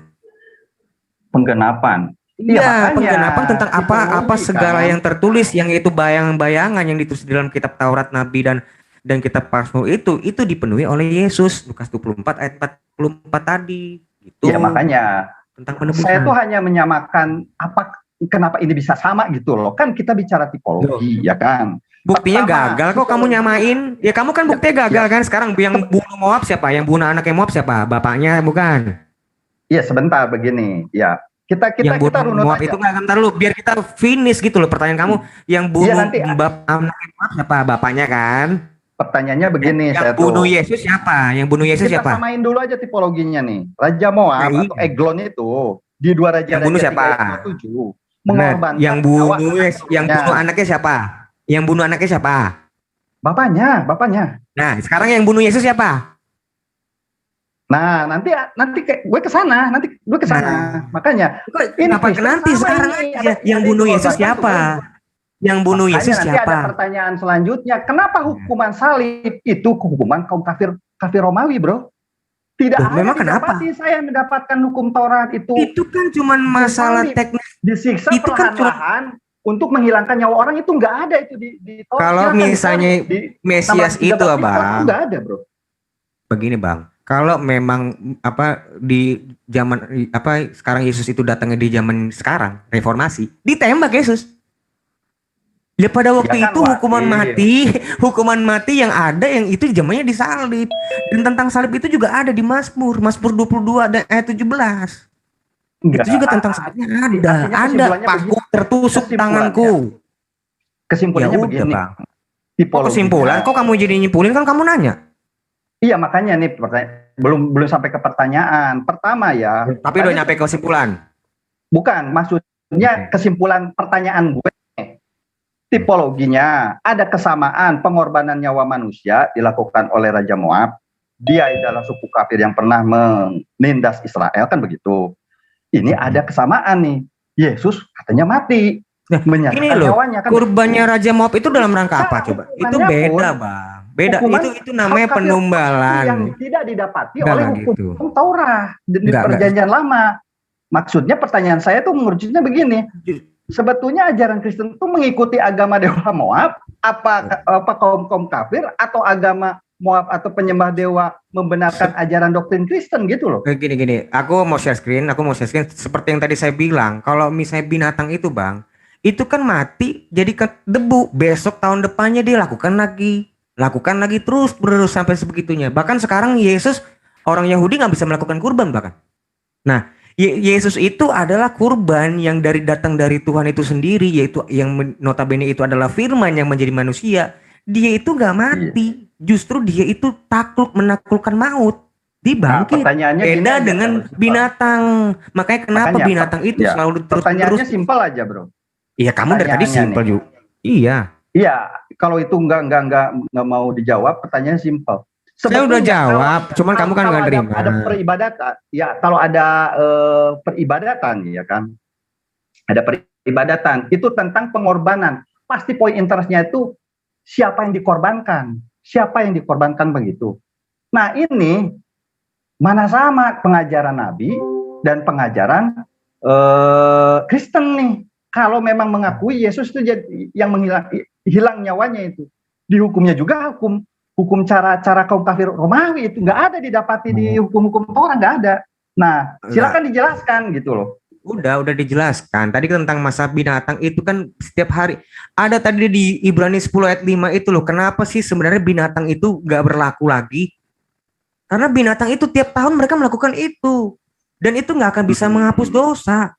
Karena setiap tahunnya mereka habis melakukan kurban, besok melakukan dosa lagi. Habis melakukan kurban, besok melakukan kurban lagi. Terima kasih. Genapi di dalam diri Yesus, di mana Yesus tidak takut sama maut. Nah itu dah. Terima kasih Bang Dan, terima kasih Bang Aderian. Oke, sebelum gitu kita menyambung kepada, siap. Sebelum kita menyambung kepada sesi bertanya berikutnya dari Kristen, saya sampaikan kembali untuk channel-channel yang melive-kan acara ini. Di antaranya adalah Mu'alafah Sifana Channel, Zulkifli M. Abbas Official, Ikhlas Dunia Akhirat Channel, FIC Family in Christ Channel, Ersajo Channel, Christian Prince 62, Sang Apologet 12, Urban Channel, Uti Watimena Channel. Perlu diinformasikan, dialog debat malam ini bukan untuk memperluas dan memperlebar perbedaan dalam beragama, tapi lebih mengenal lebih dekat perbedaan dalam beragama dan memperdalam keimanan masing-masing umat beragama. Oke, selanjutnya untuk pertanyaan berikutnya dari Kristen siapa ini Bang? Kayapas. Oke, Bang Kayapas Bang. Monitor Bang Kayapas. Halo, makasih. Boleh share screen nggak? Ya, sebentar dulu Bang ya. Oke, sebentar. Oke, lanjut Bang. Bang Juma, monitor Bang Juma. Iya. Oke, Ya, lanjut. selamat malam. Khususnya Ya, Pak Idrus nih. Pak Idrus Oke, Sayidina. Ya. Tadi menarik infonya si Zuma ya. Bahwa ternyata hubungan kurban ini ada dengan si Kabil dan Habil ya. Ternyata saya menemukan sepotong tafsir dari Ibnu Katsir ya. di dalam Ibnu Katsir jilid 3 juz 6 halaman 67 sampai 68 mengenai penjelasan surah Al-Maidah 27 sampai 31. Ternyata alasan si Qabil dan Habil itu melakukan persembahan atau kurban itu karena cewek. Jadi ceritanya itu si Qabil Allah itu bisa dibaca ya, nanti di screenshot ya, ini saya share screen. Ternyata ini karena rebutan cewek gitu. Si Qabil ini nggak terima kalau kembarannya yang cantik itu bakal diambil sama Habil, makanya dia dibunuh. Si Habilnya dibunuh sama Qabil. Jadi ini tidak berhubungan. Nah, yang mau saya tanya, apakah alasan ini juga menjadikan acuan bahwa ini dibenarkan dalam keislaman gitu? Karena rebutan cewek jadi berkurban. Tolong dijawab dulu Bang Zuma. Terima kasih. Iya. Oke. Jadi ya beginilah, kalau agama Islam itu begitu sempurna, jadi susah untuk mencari celah. Sehingga ketika ada sesuatu yang ditafsirkan lalu kemudian ingin dihubungkan dengan kurban. Padahal tadi di awal sudah 1 jam lebih saya mengurai tentang perintah kurban itu bukan berdasar kepada cewek, tetapi perintah untuk mengikuti milah Abraham. Summa auhayna ilaika anittabi'a millata Ibrahim hanifan wa makana minal musyrikin. Lalu kemudian Al-Qur'an juga mengurai bahwa wa isqala Ibrahimu rabbirja'al hadza balada aminau wa warzuqna ahla. Jadi diterangkan, dan ingatlah ketika Ibrahim itu berdoa kepada Tuhannya, ya Tuhanku, jadikanlah ya negeri ini negeri yang aman dan berilah rezeki berupa buah-buahan kepada penduduknya, yaitu di antara mereka yang beriman kepada Allah dan hari kemudian. Lalu Allah berfirman, dan kepada orang-orang yang kafir akan kuberi kesenangan sementara, kemudian akan kupaksa dia ke dalam asap neraka, dan itulah seburuk-buruk tempat kembali. Nah, kaidah-kaidah ini kemudian terangkum dalam perintah yang ditujukan kepada baginda Rasulullah Muhammad SAW untuk mengikut kemudian kepada apa yang diperintahkan kepada Nabi Ibrahim. Wa izibtala Ibrahim rabbuhu bikalimatin fa'atammahunna qala inni ja'iluka linnas imama. Jadi Nabi Ibrahim itu menginginkan supaya anak keturunannya itu menjadi pemimpin. Ya, ketika dikatakan dan juga kepada anak cucuku mohon engkau jadikan mereka menjadi pemimpin. Allah berfirman, benar permintaanmu Ibrahim, aku akan kabulkan. Tetapi janjiku tidak berlaku bagi orang-orang yang zalim. Jadi perintah yang datang kemudian untuk berkurban itu terkait dengan apa yang diceritakan dalam surah As-Saffat itu. Dari ayat 100 sampai ayat 115 itu jelas di situ. Jadi tidak ada kaitannya dengan apa yang saudara uraikan tentang tidak perempuan. Ada ya? Alhamdulillah. Jadi kalau begitu kurban yang dilakukan pada hari ini ya, tanggal merah ini, ini berkenan kepada Allah nggak? Ya jelas kan, itu kan perintahnya. Itu gitu. kaidahnya. Idul kurban itu begitu. Oh gitu. Oke. Jadi kalau kita buka dalam surat Al-Hajj ya, ini juga tentang kurban. Disebutkan bahwa daging hewan kurban dan darahnya itu sekali-sekali tidak akan sampai kepada Allah, tetapi yang sampai kepadanya adalah ketakwaan kamu.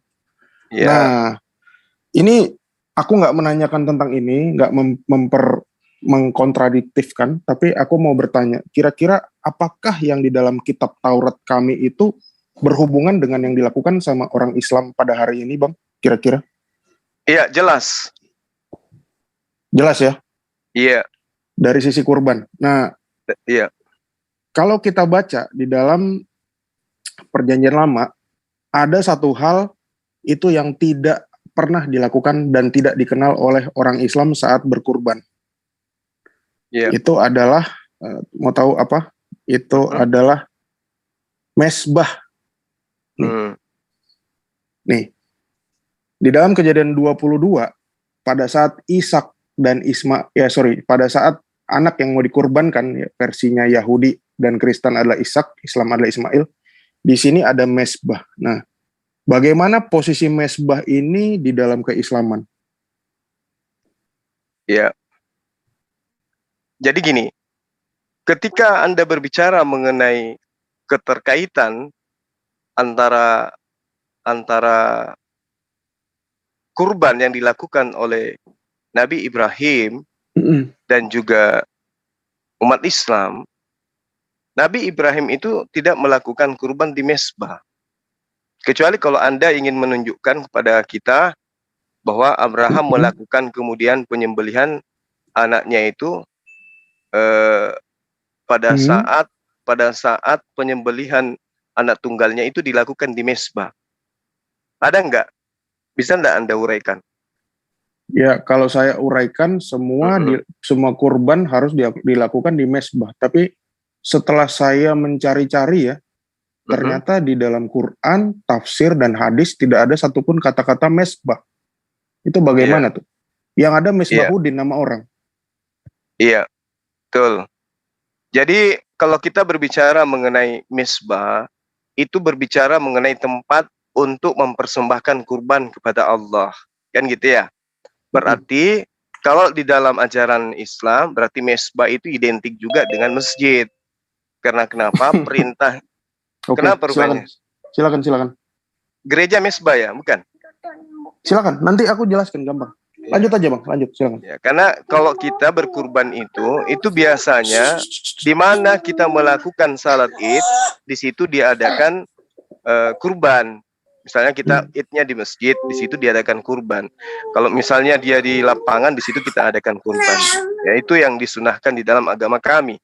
Nah, terkait dengan mesbah, itu kita tidak berpola di situ. Itu kaidah yang tidak mengikat. Emang tidak mengenal mesbah ya berarti ya? Bukan tidak mengenal mesbah, kan mesbah tadi sudah saya uraikan kepada Anda. Kecuali Anda maksudnya masa mendengarkan. Tuhan yang sama itu lupa akan perintahnya. Dia di zaman yang lama tiba-tiba 1000 berapa tahun kemudian dia tiba-tiba lupa. Dia tiba-tiba lupa nggak pakai mesbah. Dia cuma oh ya udah kalian potong aja di lapangan bola gitu. Boleh nggak saya minta dalilnya perintah Allah kepada Abraham untuk mendirikan mesbah pengorbanan? Ada nggak dalilnya? Ini. Coba. Ini yang aku share screen. Mana perintahnya? Ini yang aku share screen. Mesbah apa perintahnya di situ? Jangankan dari Abraham, dari Nuh pun korban selalu dilakukan di atas mesbah. Perintahnya Allah kepada Abraham untuk mendirikan mesbah. Itu tidak mengena karena ini sesinya ada. Kalau mana tunjukkan mana perintahnya? Kita duel bahas mesbah. Cuma mesbah mana ini perintahnya? tidak ada. Mesbah itu untuk mesbah orang Yahudi, tidak ada untuk di Kristen. dalam mesbah ini ada di dalam kekristenan dan Yahudi, tapi tidak ada di dalam Islam. Malah jadinya masjid atau lapangan bola atau lapangan parkir. Betul. Nah, sekarang dari mesbah ke tiang salib siapa yang ngajarin? Nah, kalau itu giliran aku lagi yang bertanya. Permasalahannya aku tanya. Kalau Islam mengakui yang dikurbankan adalah Ismail, maka apakah arti nama Ishak? Arti nama Ishak? Ishak tertawa. Di mana dalilnya Ishak tertawa di dalam keislaman? Ya, kami nggak ada dalil bahwa Ishak itu artinya. Jadi Kenapa rupanya? Loh, kalau aku tadi jawab aku nggak ada dalil, kenapa rupanya gitu gimana? Kamu dapat tertawa itu dari mana? Silakan jawab dulu. Kalau masalah tertawa aku bisa share screen. Saya hanya bisa mengatakan itu. Ishak itu artinya tertawa. Oh, gitu rupanya? Ya. Kalau kamu dapat dari mana? Jadi saya nggak ada dalil untuk itu. Nggak ada dalil. Mesbah juga nggak ada ya? Ya, mesbah itu kan tempat korban. Mesbah itu tempat korban kan? Tempat kurban hewan kan? Nah, kami masjid. Di mana kami Id, di situ kami mendirikan tempat kurban. Dan itu dikatakan mesbah. Kalau kalian kan bukan mesbah. Salib kan? Siapa yang ngajarin? Nanti kalau bahas salib dan mesbah. Siapa yang ngajarin? Siapa yang kasih contoh? Aku harus fokus bertanya. Jangan Anda fokus bertanya pada saya. Jadi Anda harus mengakui dulu bahwa keislaman dan Yahudi tidak berhubungan. Karena kalian merubah mesbah menjadi lapangan bola atau lapangan parkir. Sementara jadi berhubungan jadi berhubungan dengan salib, dengan agama Anda gitu. Ada, salib ada. Nah, jadi gitu. kalian mencomot logi dari perjanjian lama yang Lah kalian bilang. kalian Sabar ngapain dulu, apa sabar. perjanjian lama? Kalian Sabar Yahudi. dulu, masa gara-gara lapangan bola emosi. Bentar. Bukan Jadi emosi, kalian Anda itu cuma bisa Sebentar. nyolek orang, tapi Anda disentil, Anda nggak mau, lucu. saya mau disentil, makanya ini bertanya. Nah, tertawa ini tidak ada di dalam keislaman. Jadi nama Di Ishak Kristen itu juga nggak apa? ada. Di Kristen juga nggak ada. Ishak itu apa artinya yang, di Kristen? yang Anda lihat yang kalian lihat di share screen saya Saya ini tanya di Kristen Oke diterjemahkan Bang, baik, oleh terima kasih, LAI. terima kasih Bang, terima kasih waktunya habis Bang. Harusnya Anda Terima bertanya kasih. sesuatu yang ada, Anda bisa pertanggungjawabkan di agama Oke. Anda. Ini nggak Oke. ada. Oke Gila. baik Bang Ya, Juma, terima oke baik. kasih. Terima kasih waktunya Mohon sudah maaf habis. apabila salah Ya, kata. terima Lanjut. kasih juga Bang Kaipas dan Bang Juma atas pertanyaan dan jawabannya. Oke, kita lanjutkan kembali untuk sesi ini yang berikutnya ini dari Gerbang Muslim ini ada Ustadz kita, Ustadz Romli untuk bertanya. Pak Ustadz Romli, monitor Pak Ustadz. Di mute punya. Oh iya. Oh, Alhamdulillah. Lanjut. Alhamdulillah. Ya, silakan. Dimulai Saya waktunya, mau tanya kepada Bang Aderion. yang terhormat Bang Aderion, karena ini membahas tentang kurban, sedangkan frase ini khusus dimiliki oleh Islam. Maka jelaskan kepada saya tentang Dhakha yudakhi tadhiyatan fahuwa mudakhin. Ya, itu nanti ada kaitannya dengan Quran surat Al-Kautsar, fasalli li rabbika wanhar. Itu satu ya. Jadi kalau tidak bisa menjelaskan ini, ngomong saja kepada saya. Oh, saya nggak bisa. Sampai menjelaskan, saya jelaskan. Yang kedua, Bapak nanya bahasa Arab sama orang Batak, sama orang Kristen gimana sih? Itu kan harusnya kan tugas Bapak. ya Pakai sudah. nomor Ini bahasa kan Indonesia. membahas tentang ajaran Pakai bahasa Islam. Indonesia. Kamu nanya Al-Kausar sama saya, itu nggak kompetensi saya itu. Bagaimana sih? Ini penanyanya bagaimana sih? Nggak dipilih-pilih? Tentang udhiyah. Ngomong Masa saja. Sebentar Bang. Saya ambil air dulu sebentar Bang. Mbak Sivana, Jose tolong Mbak, itu ditutup dulu Mbak yang share Mbak. Semua ditutup dulu Mbak. Mbak Sivana, maaf ya sebentar ya. Ini tadi ada yang masuk nggak jelas ini. Co-host dong. Ini ada share screen layar nih, gimana Nggak nih jelas ini. Bang Kaisar? Bang Kaisar nih gimana nih? Ini ada yang share screen tolong dong. Kores itu yang share screen. Enggak tadi ya. Jangan memponis Bang, maaf, jangan memponis. Minta Jangan minta dong, co-host dulu siapa? saya. Jangan memponis Bang. Please tolong jangan memponis kita dulu Bang. Tenang aja dulu slow. Please. Oke, langsung. Ya, jangan memponis dulu, tenang Bang ya. Nggak Oke, apa-apa. udah cukup. Oke, lanjut. Lanjut ke Ya, pertanyaan itu berikutnya. sekedar Lanjut Bang Ustaz. teskis. Itu sekedar teskis bagi siapapun, terutama membahas tentang frase keislaman, kuasailah nahwu sorof titik. Yang kedua, mulai tadi dipertentangkan itu di dalam Torah ini ada mesbah, ada ini macam-macam, Quran itu mencomot. Bukan, karena secara logika ya, hanya yang terakhir saja bisa mengkoreksi yang sebelumnya lalu membenarkan. Jadi ingat di sini ya, frase Bentar dulu Pak. Ini Bapak mau nanya atau mau pidato sih? Loh, saya mau menjelaskan kok. Enggak, nanya. Nanya. Enggak, kamu nggak bisa mengatur saya. Loh, Gitu loh. ini gimana moderator? Moderator Saya gimana? jelaskan ya. Nggak bisa, Karena nggak bisa. pertanyaan Moderator. yang pertama tidak bisa sampai Moderator, Pak Ustadz tolong. Romli, Pak Ustadz mohon maaf, Pak Ustadz Romli, silakan langsung ke pertanyaan aja, ke pokok intinya ya Pak Ustadz Romli, silakan, makasih. Begini Bang Imrus ya. Pertanyaan tadi saya mendasar ya. Coba jelaskan kepada saya tentang dokha yudokhi tadhiyatan fahuwa mudokhin. Itu saja. Oke, Kalau itu tidak dah. bisa, saya akan bertanya yang lain. Bukan tidak bisa. Masa kamu nanya tentang bahasa Arab sih? Bahasa Bukan, Arab orang baca nggak ngerti Pak Ustadz, langsung aja. Ini kan bukan kelas Arab. Kamu kok noraknya minta ampun sih? Kalau panjenengan tidak bisa frase bahasa Arab, Ya, belajar dan ngomong. Kamu nanya kepada saya. orang Indonesia Saya bahasa akan Jerman. bertanya yang lain. Tentang Astaga. keislaman Oke. ini. Langsung aja Ya. Pak Ustadz, langsung Langsung pertanyaannya aja kenapa sih? tentang kurban. Begini pertanyaan saya tentang kurban ya. Mohon dijelaskan di mana di kitab panjenengan ya dalilnya yang menyatakan bahwa hanya kitab panjenengan yang bisa membenarkan setelah mengkoreksi Al-Quran. Lain dengan kami. Al-Maidah 48 itu muhaiminan alaih itu artinya juga aminan alaih, rokiban alaih. Itu menurut siapa? Menurut Al-Andalusi dalam kitabnya Bahrul Muhit juz 3 halaman 512 bahwa Baik. suatu Saya sudah dapat. informasi yang sama dengan Al-Quran itu kebenaran, yang tidak sama bukan kebenaran. Silakan dijawab, Bang Baik. Adirion.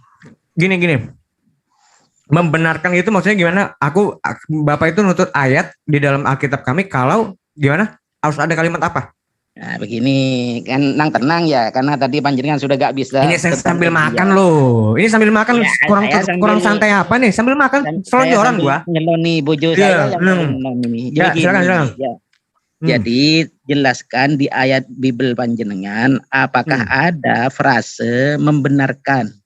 Kalau dalam kami adalah membenarkan setelah mengkoreksi Al-Maidah 48 itu musaddiqon wa muhaiminan alaih. Mengkoreksi itu apa, Bang? Mengkoreksi itu dalam rangka apa? Nah, gini loh. Islam itu kan datang dengan gini. Islam itu kan datang dalam rangka mau mengkoreksi karena kitab sebelumnya salah, ya kan? Enggak. Mengkoreksi lalu membenarkan. Koreksi itu artinya apa? Benar atau salah? Yang dikoreksi apa? Apa? Ya. Segala sesuatu yang tidak sesuai dengan Al-Quran itulah berarti kitab sebelumnya harus salah, bener nggak? Mungkin nggak kitab sebelumnya benar, terus kamu datang membenarkan lagi, mengkoreksi jadi benar, kan nggak mungkin. Gini loh, karena asumsi itu datang di Islam, karena memang kitab Taurat dan Injil tuduhannya dipalsukan. Tapi bagi kami, di kami ini Bang, Taurat itu bukan pernah disebut dipalsukan. Yesus datang ngomongnya itu untuk menggenapi bukan salah. Kitab Taurat itu nggak pernah dibuat salah. Udah. Jadi begini, saya kan tadi pertanyaannya apakah ada di kitab panjenengan? Pertanyaan itu nggak bisa saya jawab karena asumsi tentang kitab sebelumnya. Sebentar, karena Yesus itu datang untuk menggenapi, bukan mau membenarkan. Kalau bagaimana mau membenarkan? Memang benar kok. Sudah ya? Udah. Kitab Taurat nggak pernah kami disebut salah. Yesus nggak pernah menyalahkan kitab Taurat, justru dia datang untuk menggenapi. Jadi pertanyaan kamu salah sambung. Itulah perbedaan. Kok sampean ngomong terus? Lu iyalah, monggo big star. Ada superstarnya kan saya. Sebentar, kamu yang nanya atau saya yang nanya? Wong saya nanya belum. Ya iya, makanya saya banyak ngomong. Kalau yang nanya banyak ngomong, berarti kamu yang jawab. Saya nanya. Jawabannya nggak nyambung. Gak nyambung buat kamu.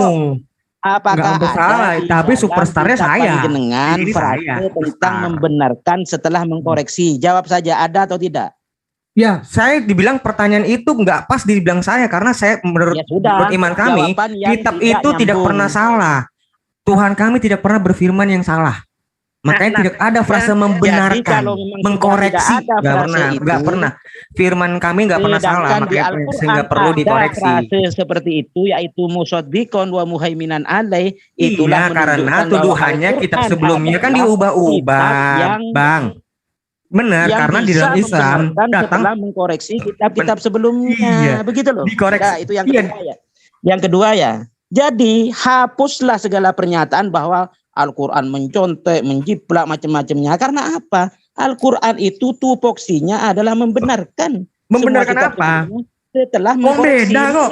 Beda. Membenarkan informasi-informasi yang tidak sesuai dengan Al-Quran. Gitu loh. Nggak sesuai. Orang tadi Bang Zum aja nggak bisa jawab. Bukan nggak sesuai kok. Arti makna kurban. Kamu kurbannya Habil itu apa? Kurbannya Habil apa gunanya? Kurbannya Habil gunanya apa? Coba. Nggak bisa dijawab. Kurbannya Habil ngapain? Habil kurban ngapain? Sesuai dengan Quran surat Al-Hajj ayat 34 ya. Makanya kamu nanya aja sesuai dengan kitab saya. Udah kamu tanya aja ada kitab saya, jangan ada nggak di kitab kamu tulisan yang seperti kamu mau? Nggak kayak gitu Bang. Syariatkan tentang penyembelihan atau kurban. Jadi yang terjadi pada Kabil dan Habil gak masalah, syariatnya bagaimanapun gak masalah. Yang terjadi pada Nuh kurbannya gak masalah seperti apapun. Yang terjadi pada Musa, Isa gak masalah. Karena kurban itu sudah dilakukan jauh sebelum Ibrahim. Lalu maknanya kurban itu kata kamu ngikut mila Ibrahim gugur karena Habil pun sudah melakukan kurban. Kalian milahnya Habil. Gugur. Karena sudah saya bacakan setiap kaum diberi itu yang saya syariat membuktikan. Islam itu tidak bisa pengorbanan mempertanggungjawabkan masing-masing, gitu loh. tentang Mila Jadi Ibrahim. artinya yang berlaku di Habil dan Kobil tidak harus sama tata caranya yang berlaku di Nuh, Loh, yang berlaku katanya di setiap nabi Ibrahim, ngajarin yang berlaku sama. di Taurat, yang berlaku di Injil, paham? Memang bedanya Habil sama Ibrahim kurbannya apa? Coba. Tata caranya sudah ditentukan Bukan tata masing-masing. caranya, saya Loh, tanya itu makna kurbannya. Ayatnya. Kamu jangan ngomong tata cara. Nanti saya tanya tata Apanya, caranya wa gimana, kullu mangap-mangap ummatin kamu. ja'alna Saya nggak nanya tata caranya. Makna kurbannya Habil dengan Ibrahim bedanya apa? Coba. Makna kurban semuanya ada taqarrub ilallah, mendekatkan Iya. diri kepada Allah. Sami mawon kan? Loh, kenapa kamu ngikutin Mila Ibrahim disebut? Kenapa bukan Mila Habil? Loh, saya kan tadi sudah bacakan di setiap umat ada syariat tentang penyembelihan. Syariat Kok itu tata syariat? cara. Emang Misalnya, bedanya syariatnya Habil sama Ibrahim apa? Coba. ya banyak lah. Syariatnya Habil itu Apa? tentang pembakaran dan Ini yang- penyembelihan apa itu? Kok tentang? Mengorbankan Makanya binatang, kok tentang kamu kan caranya beda. Katanya caranya beda. Memang bedanya apa? Wong sama kok saya baca kok. Sampean mau tata Tentang caranya menguji apa ketakwaan kan? tujuannya Takwa kan? adalah taqarrub ilallah atau takwa, begitu loh. Loh ya Tentang iya, syariatnya, Habil tata juga caranya begitu. ditentukan Ya itu masing-masing. Habil.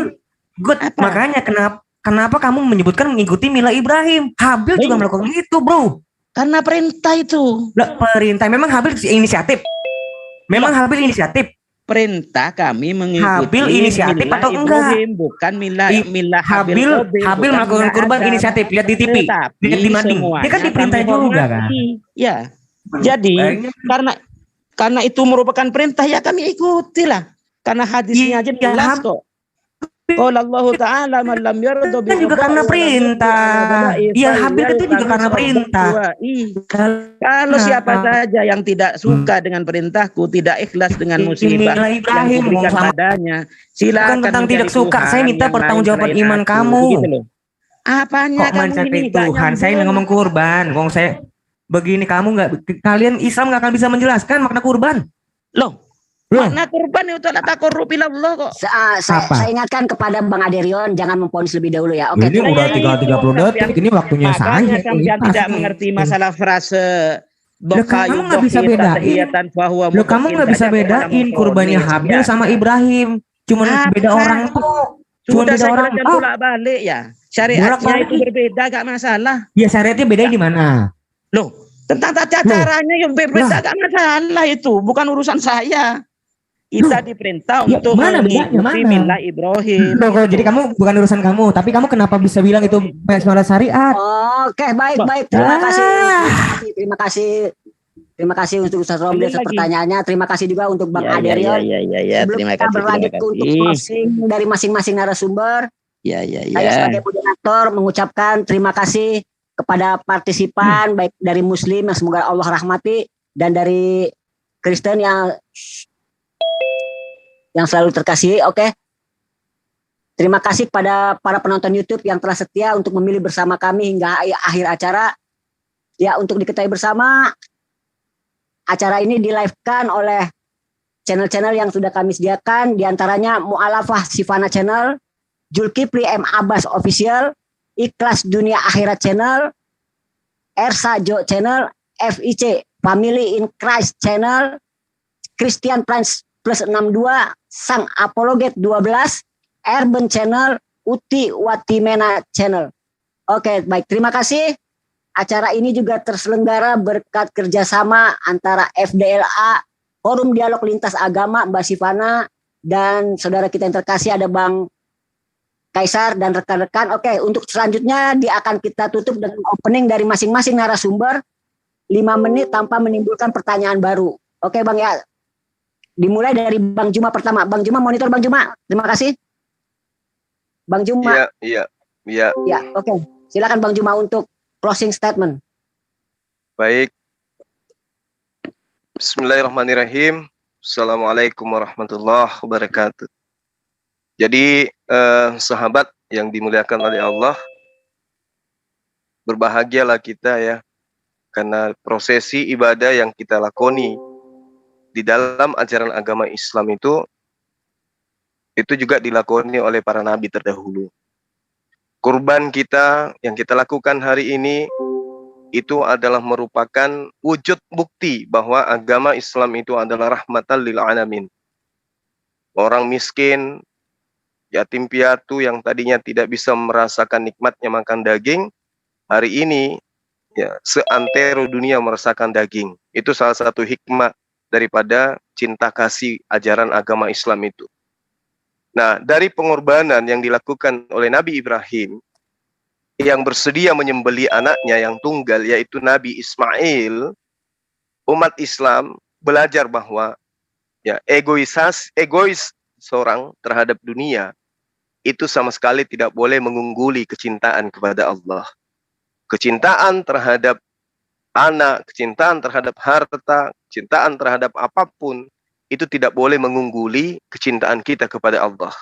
Ini hikmah daripada yang diajarkan kurban. Lalu kemudian tingkat keikhlasan yang kemudian dilakoni oleh Nabi Ibrahim alaihissalam, yaitu ikhlas yang tingkatannya begitu tinggi sehingga tidak ragu sedikit pun untuk mematuhi perintah Allah.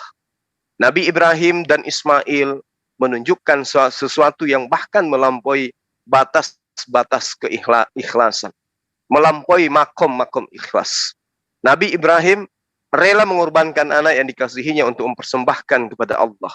Namun kemudian Allah ya menggantikan keikhlasan Nabi Ibrahim dan juga Nabi Ismail dengan kurban hewan. Jadi Islam mengajarkan sesuatu yang beretika dan etika ini sangat luar biasa. Tidak menggantikan kemudian kurban manusia, kurban hewan dengan manusia. Nauzubillah. Nah, kemudian hikmah daripada kurban yang kita lakukan hari ini adalah bagaimana orang tua itu memberikan suri toladan kepada anak-anaknya, menjadi role model terhadap anaknya. Sehingga ketika berucap orang tua itu adalah ucapan yang diyakini oleh anaknya adalah ucapan yang benar. Apa yang kemudian dilontarkan, diperintahkan oleh orang tua terhadap anaknya, dipercayai oleh anaknya bahwa ini pasti adalah kebenaran. Oleh karena orang tuanya tidak pernah berbohong. Sehingga ketika Nabi Ibrahim mengatakan, anakku, ya, aku diperintah oleh Allah untuk menyembelihmu.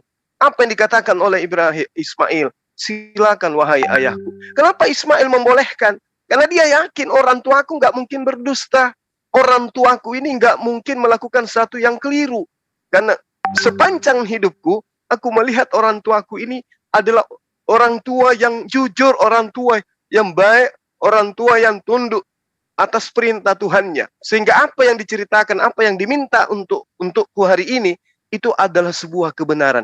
Ini yang dicontohkan oleh kurban yang terjadi antara Nabi Ibrahim dan Nabi Ismail. Semata-mata mengajarkan kita untuk tunduk kepada Allah, untuk menjadi orang tua yang baik, dan menjadi anak yang saleh. 3 poin ini yang kemudian menjadi muatan yang kemudian menjadi muatan yang kemudian dijadikan sebagai sesuatu yang harus dipahami oleh umat Islam, bahwa kaidah kurban mengajarkan umat Islam itu cinta kepada Allah dari segala-galanya, mengajarkan umat Islam itu menjadi orang tua yang menjadi suri teladan bagi anak-anaknya, dan mengajarkan umat Islam menjadi anak yang soleh, yang taat atas perintah kedua orang tuanya. Saya kira demikian sebagai penutup dari saya terkait dengan kurban ini, yang melanjutkan kemudian pengajaran para nabi terdahulu itu hanya ada di dalam ajaran agama Islam. Diterangkan kemudian dalam kitab-kitab terdahulu, termasuk di dalam kitabnya teman Kristen, bagaimana kemudian orang-orang yang dulu itu diajarkan kalau di tengah-tengahmu ada nabi, aku menunjukkan sebuah kota di mana kota itu menjadi tempat yang di mana namaku akan diagungkan di sana, ya. Diceritakan dalam Ulangan 21 ya, Ulangan 12 nomor 21, apabila tempat yang akan kupilih Tuhan Allahmu untuk menegakkan namaku di sana terlalu jauh dari tempatmu, maka engkau boleh menyembelih dari lembu sapimu dan kambing dombamu yang diberikan Tuhan kepadamu, seperti yang kuperintahkan kepadamu, dan memakan dagingnya di tempatmu sesuka hatimu. Ini adalah kurban yang dipraktekkan umat Islam hari ini. Demikian. Assalamualaikum warahmatullahi wabarakatuh. Oke, baik. Terima kasih pada Ustadz kita Bang Juma yang telah menyampaikan closing statement-nya. Ya, dilanjutkan dari closing statement dari Bang Aderiot Kuta Barat. Silakan Bang, 5 menit Bang. Iya. pertama-tama saya ucapkan terima kasih buat saudara moderator yang sudah sangat cukup baik memimpin acara ini. Juga buat khususnya Bang Zuma ya, yang Iya deh. kurang lebih tadi kita udah cukup bagus, kondusif. Sip. Juga mohon maaf juga terkait dengan teman-teman peserta tadi, mungkin kalau ada salah kata, aku minta maaf karena mungkin tadi terpancing emosi aja mungkin. Nah, terkait tentang pembicaraan kita pada hari ini tentang kurban, memang mesti kita akui kurban yang dilakukan Islam dengan Alkitab sangat berbeda jauh. Sangat berbeda jauh karena makna kurban itu memang kaitannya dengan dosa.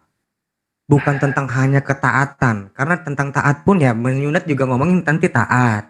Perintah-perintah lain juga taat. Tapi makna kurban itu sendiri apa sih yang penting? Kalau boleh aku share screen boleh Pak? Ya nggak bisa ya. Aku baca aja deh, nggak apa-apa. Cukup Pak, langsung aja. Oke, ya terkait ya misalnya Imamat 17 ayat 14 disebutkan karena darah itu itulah nyawa segala makhluk. Sebab itu aku telah berfirman kepada orang Israel, darah makhluk apapun janganlah kamu makan karena darah itulah nyawa segala makhluk, setiap orang memakannya.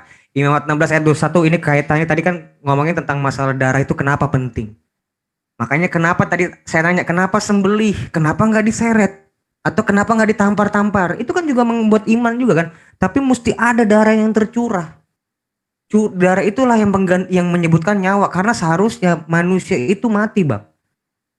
Manusia Adam di dalam Alkitab itu Adam, mau itu Yahudi maupun Kristen ya, Adam itu diciptakan menurut gambar dan rupanya yang memang diciptakan memang bukan untuk mati. Bagaimana yang Maha Pencipta menciptakan ciptaan yang akhirnya mati juga? Berarti dia bukan Maha Pencipta dong. Sama dong kayak manusia. Buat barang terus tiba-tiba rusak. Nah, yang justru kerusakan manusia ini jatuh karena dosa. Dia kemuliaan Allah itu telah hilang. Makanya karena Tuhan yang kami sembah ini Dia adalah Tuhan yang adil dan juga Tuhan yang Maha Kasih. Bagaimana sih caranya ambil garis tengahnya, titik tengahnya nih? Ini saya nggak mau dia manusia yang saya cintai ini mati. Tapi dia juga harus dihukum. Nah, makanya dibuatlah darah itu, binatang itu yang memang tak bercela, itu makna yang tak bercela yo. Dia memang tidak bercela. Dosanya harusnya kita itu dibunuh, Bang. Itu tertransfer ke binatang itu, makanya binatang itu disembelih. Nah, juga terkait tentang baptisan itu terkait dengan darah, Bang. Itu ada di Imamat 16 ayat 21. Dan Harun harus meletakkan kedua tangannya ke atas kepala kambing jantan yang hidup itu dan mengakui di atas kepala kambing itu segala kesalahan orang-orang Israel dan segala pelanggaran mereka, apapun juga dosa mereka. Nah, ini tentang dosa.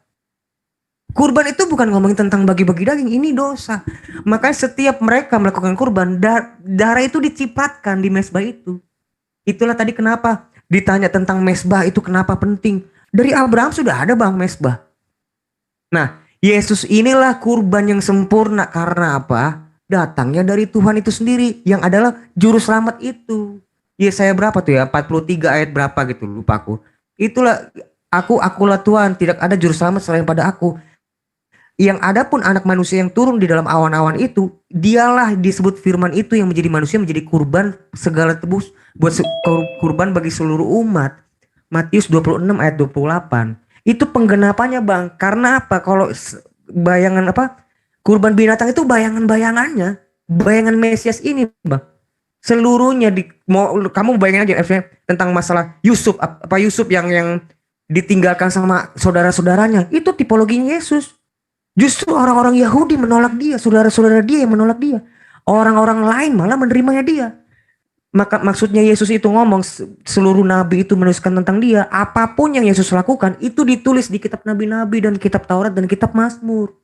Itulah namanya tipologi. Jadi nggak ada tentang ayat khusus mengenai di sini mesti disalib, Mesias itu mesti disalib. Nggak kayak begitu Alkitab. Makanya bacanya harus komprehensif. Nah, jadi perbedaannya gitu minimal yang saya dapat dari pembicaraan ini. Islam itu hanya tentang masalah ketakwaan. Tapi bukan ngomongin tentang dosa. Di dalam kekristenan maupun di Yahudi itu berbicara dosa, Bang. Karena darah mesti ada yang tercurah. Tidak ada pengampunan atau penyucian tanpa darah. Nggak mungkin. Nah, kalau kamu bilang ini adalah Islam, agama yang bukan melanjutkan agama sebelumnya, fine, nggak masalah. Permasalahannya, Islam itu bilangnya melanjuti agama Nabi sebelumnya.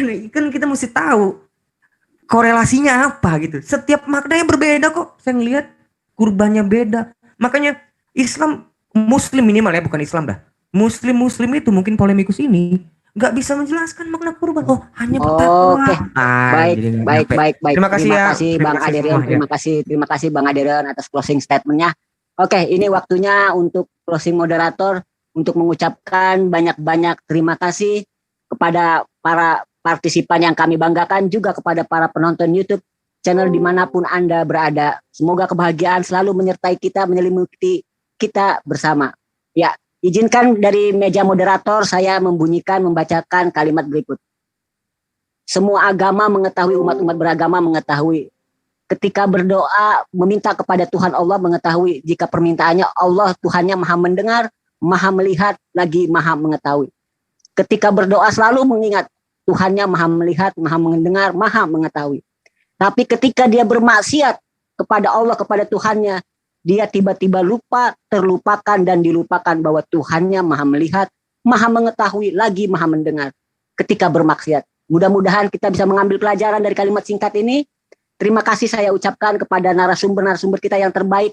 Ada Ustadz kita, guru kita, Zulkifli M. Abbas, Bang Juma. Terima kasih banyak. Juga terima kasih kepada Bang Aderion Huta Barat dari Gerbang Kristen. Saya ucapkan terima kasih banyak atas diskusi malam ini.